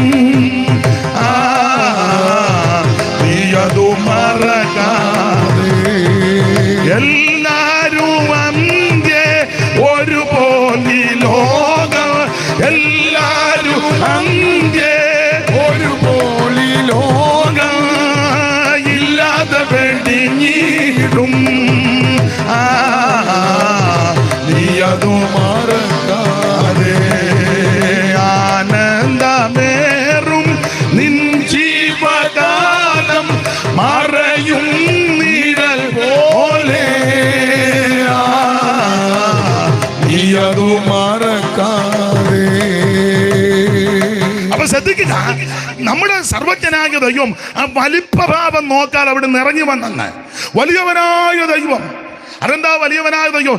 ഈ കാണുന്ന സകലത്തെയും നിർമ്മിച്ച ദൈവം, സൃഷ്ടിച്ച ദൈവം. 9 കോടിയോട് 30 ലക്ഷം മൈൽ അമ്പരക്കുമാർ അകലത്തിലാണ് അസ്കരൻ. ഭൂഗോളം ഇതിന് വ്യാസം സഹസ്രാഷ്ടകം മൈൽ. ഈ ഭൂമിയെ നിർമ്മിച്ച ദൈവം. ഭൂമി മാത്രമാണ്, എത്ര ഗോളങ്ങൾ. നമ്മുടെ ദൈവം എത്രയും അമ്പരത്തിൽ ഈ നിർമ്മല ഗോളങ്ങളെ സംസ്ഥാപിച്ചിരിക്കുന്നെന്നാ. ഭൂഗോളം ഇതിന് വ്യാസം അത് തന്നെ വലുതാ. ഈ ഭൂമിയേക്കാൾ വലിപ്പമുള്ള എത്രയെത്ര ഗോളങ്ങളാ, അത് കോടിക്കണക്കിനാ. നക്ഷത്രമൊക്കെ വാരി വെതറി ഇട്ടിരിക്കുക, കോടിക്കണക്കിന് നക്ഷത്രം, കൂട്ടിമുട്ടുന്നുമില്ല. ഈ ആകാശഗംഗയെ സ്തോത്രം. പണ്ട് നാമം ജപിക്കുമ്പോൾ ഒരു പ്രാഗമുണ്ടായിരുന്നു. നക്ഷത്ര പങ്ക്തികളും ഇന്ദുപ്രകാശവും ഒളിക്കും ദിവാകരൻ ഉദിച്ചങ്ങ് ഉയർന്നളവിൽ പക്ഷീഗണം ഗരുഡനെ കണ്ട് കൈതൊഴുതു രക്ഷിക്ക എന്നടിമ. പണ്ട് ചൊല്ലിയിട്ടുള്ളതാ. നക്ഷത്ര പങ്ക്തികളും ഇന്ദുപ്രകാശവും ഒളിക്കും ദിവാകരൻ, അപ്പുറത്തെ അല്ല. അപ്പൊ ഈ നക്ഷത്ര പങ്ക്തികളും ഇന്ദുപ്രകാശവും ഒളിക്കും ദിവാകരൻ ഉദിച്ച് അങ്ങ് ഉയർന്ന അളവിലെന്ന. ഈ കാണുന്ന അണ്ടകടാകം, ബ്രഹ്മാണ്ടം, കോടിടാണ്ടം, പ്രകടിത ഘടകം, തൽപ്പലാണ്ടം, തൃണാണ്ടം, ഡമ്പം ഡമ്പണ്ടം, ഈ അണ്ടകടാകം മുഴുവനെ ഇതൊക്കെ നിർമ്മിച്ചൊരു ദൈവം.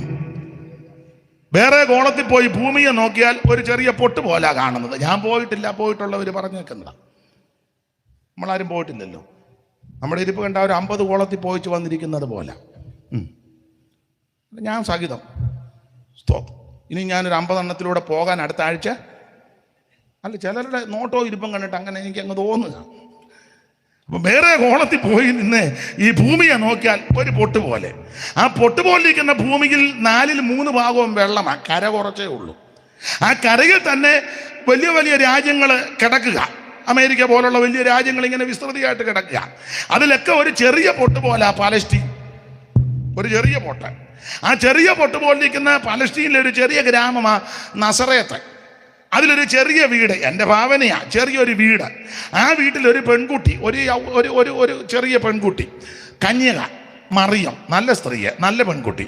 ആ പെൺകുട്ടിയുടെ പഴയ കണക്ക് വെച്ച് പഴയ അമ്മമാരും അപ്പന്മാരും പറയും, എന്നാലും എൻ്റെ വേവിച്ചാൽ ഒരു ചാൺ വയറിനുള്ള ജീവിതമല്ല. അപ്പോൾ ഒരു ചാൺ വയറ്.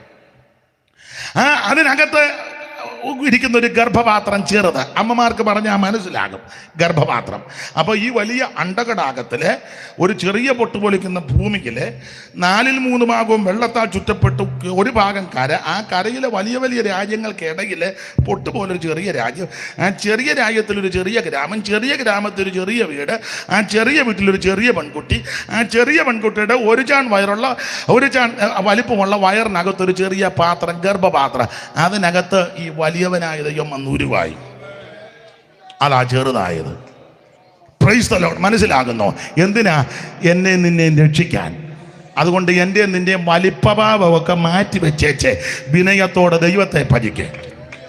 സ്തോത്രം. ഞായറാഴ്ച ആ വണ്ടിയേറുള്ള വരവും ആ ഇരിപ്പും ഇടയ്ക്കിടയ്ക്ക് താക്കോലൊരു കറക്കും. പിന്നെ ആ മൊബൈലെടുത്ത് ബൈബിളിൻ്റെ പുറത്തോട്ടൊരു വെപ്പും. എന്നതാടാ നിന്റെ എല്ലാം വലിപ്പഭാവം? ഞാൻ എന്നെയും കൂടെ പ്രതിയാക്കിയായി പറയുന്നത്. സ്തോത്രം. ഇനിയും കൺവെൻഷന് വിളിക്കുകയില്ലായിരിക്കും, വേണ്ട, ഇത് കേട്ടങ്ങ് പോട്ടല്ല, ഗുണമാകട്ടെ ദൈവത്തിൻ്റെ മകത്ത്.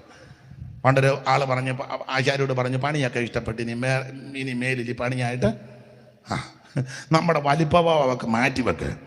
വലിയവനായ ദൈവം എന്നെയും നിന്നെയും രക്ഷിപ്പാൻ ചെറുതായിട്ട് അവതരിച്ചില്ലേ, അതാ മന്ന. മാത്രമല്ല, ഒത്തിരി കാര്യം പറഞ്ഞൊന്നുകൂടെ പറഞ്ഞങ്ങ് നിർത്താം. ഈ മന്ന ഉരുണ്ടിരിക്കുക. ഞാനിങ്ങനെ പറഞ്ഞത്, മന്നയ്ക്ക് മൊനയില്ല. നമുക്കെല്ലാം മൊനയുണ്ട്. ഞാൻ സഹിതം സംസാരിച്ചാലും ഇടപെട്ടാലും മൊന വെച്ചേ നമ്മൾ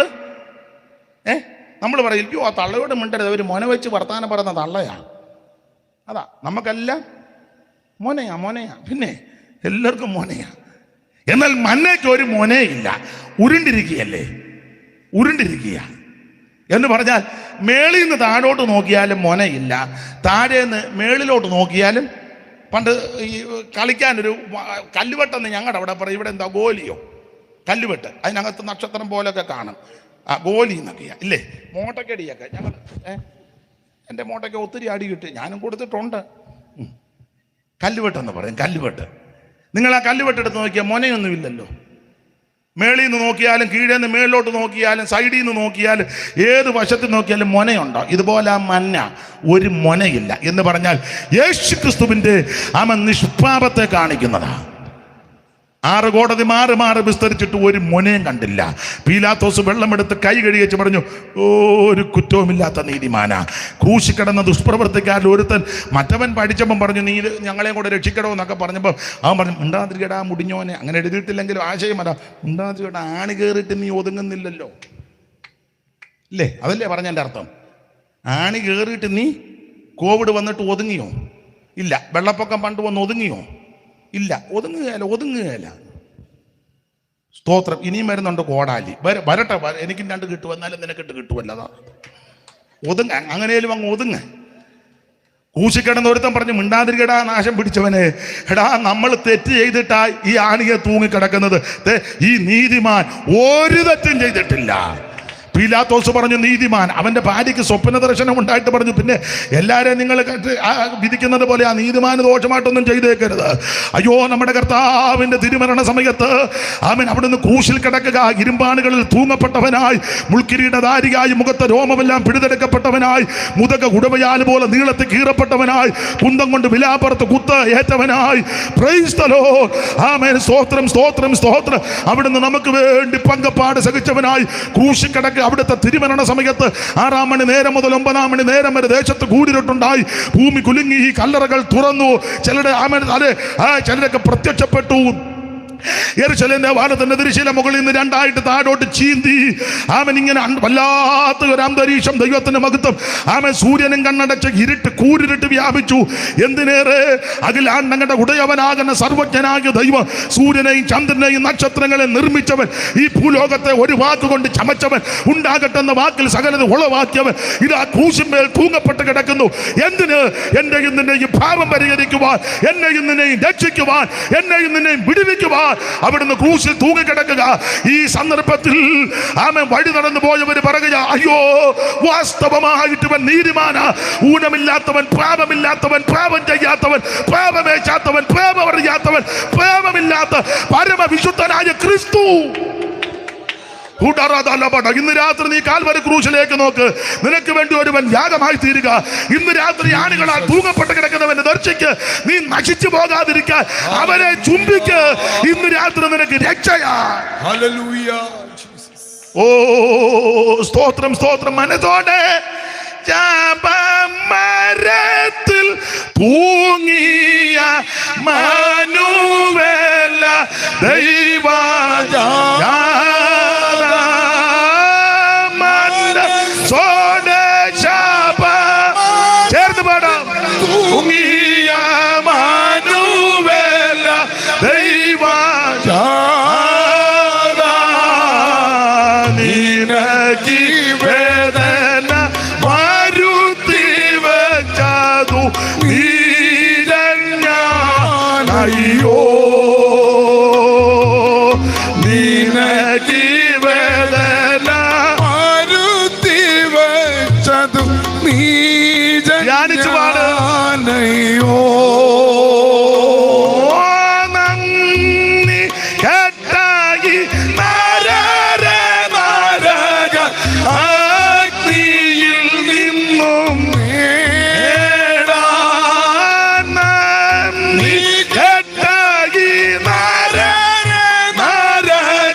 നിനക്ക് വേണ്ടി ഒരുവൻ ക്രൂശിൽ തൂങ്ങപ്പെട്ട് കിടക്കുന്നു.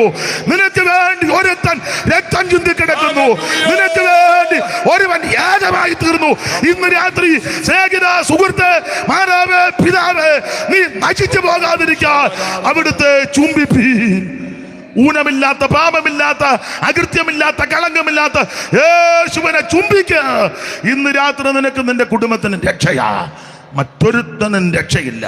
ആ യേശുവിനെ രക്ഷിതാവായി സ്വീകരിച്ച് അവിടുത്തെ തൃപ്പാദം ചുംബിച്ച് സ്നാനപ്പെട്ട് അഭിഷേകം പ്രാപിച്ച് വേർപാട് പാലിച്ച് തിരുമേശയെടുത്ത് കൂട്ടായ്മ ആചരിച്ച് പ്രാർത്ഥന കഴിച്ച് കർക്കശമായി വേർപാട് പാലിച്ച് ആ കർത്താവിന്റെ വരവിന് വേണ്ടി ഒരുങ്ങുവാൻ എന്നെ കേൾക്കുന്ന ഏവർക്കും ഇടയാക്കട്ടെ എന്ന് ഓർപ്പിച്ചും എന്നെ ശുശ്രൂഷയ്ക്ക് ക്ഷണിച്ച കർത്തദാസനും ചുമതലപ്പെട്ടവർക്കും ഈ സെക്ഷനിലെയും മറ്റ് ദൈവദാസന്മാർക്കും എല്ലാം നന്ദി ചൊല്ലി എൻ്റെ വാക്കിൽ നിന്ന് വിരമിക്കുന്നു. ദൈവം എല്ലാവരെയും അനുഗ്രഹിക്കുമാർ.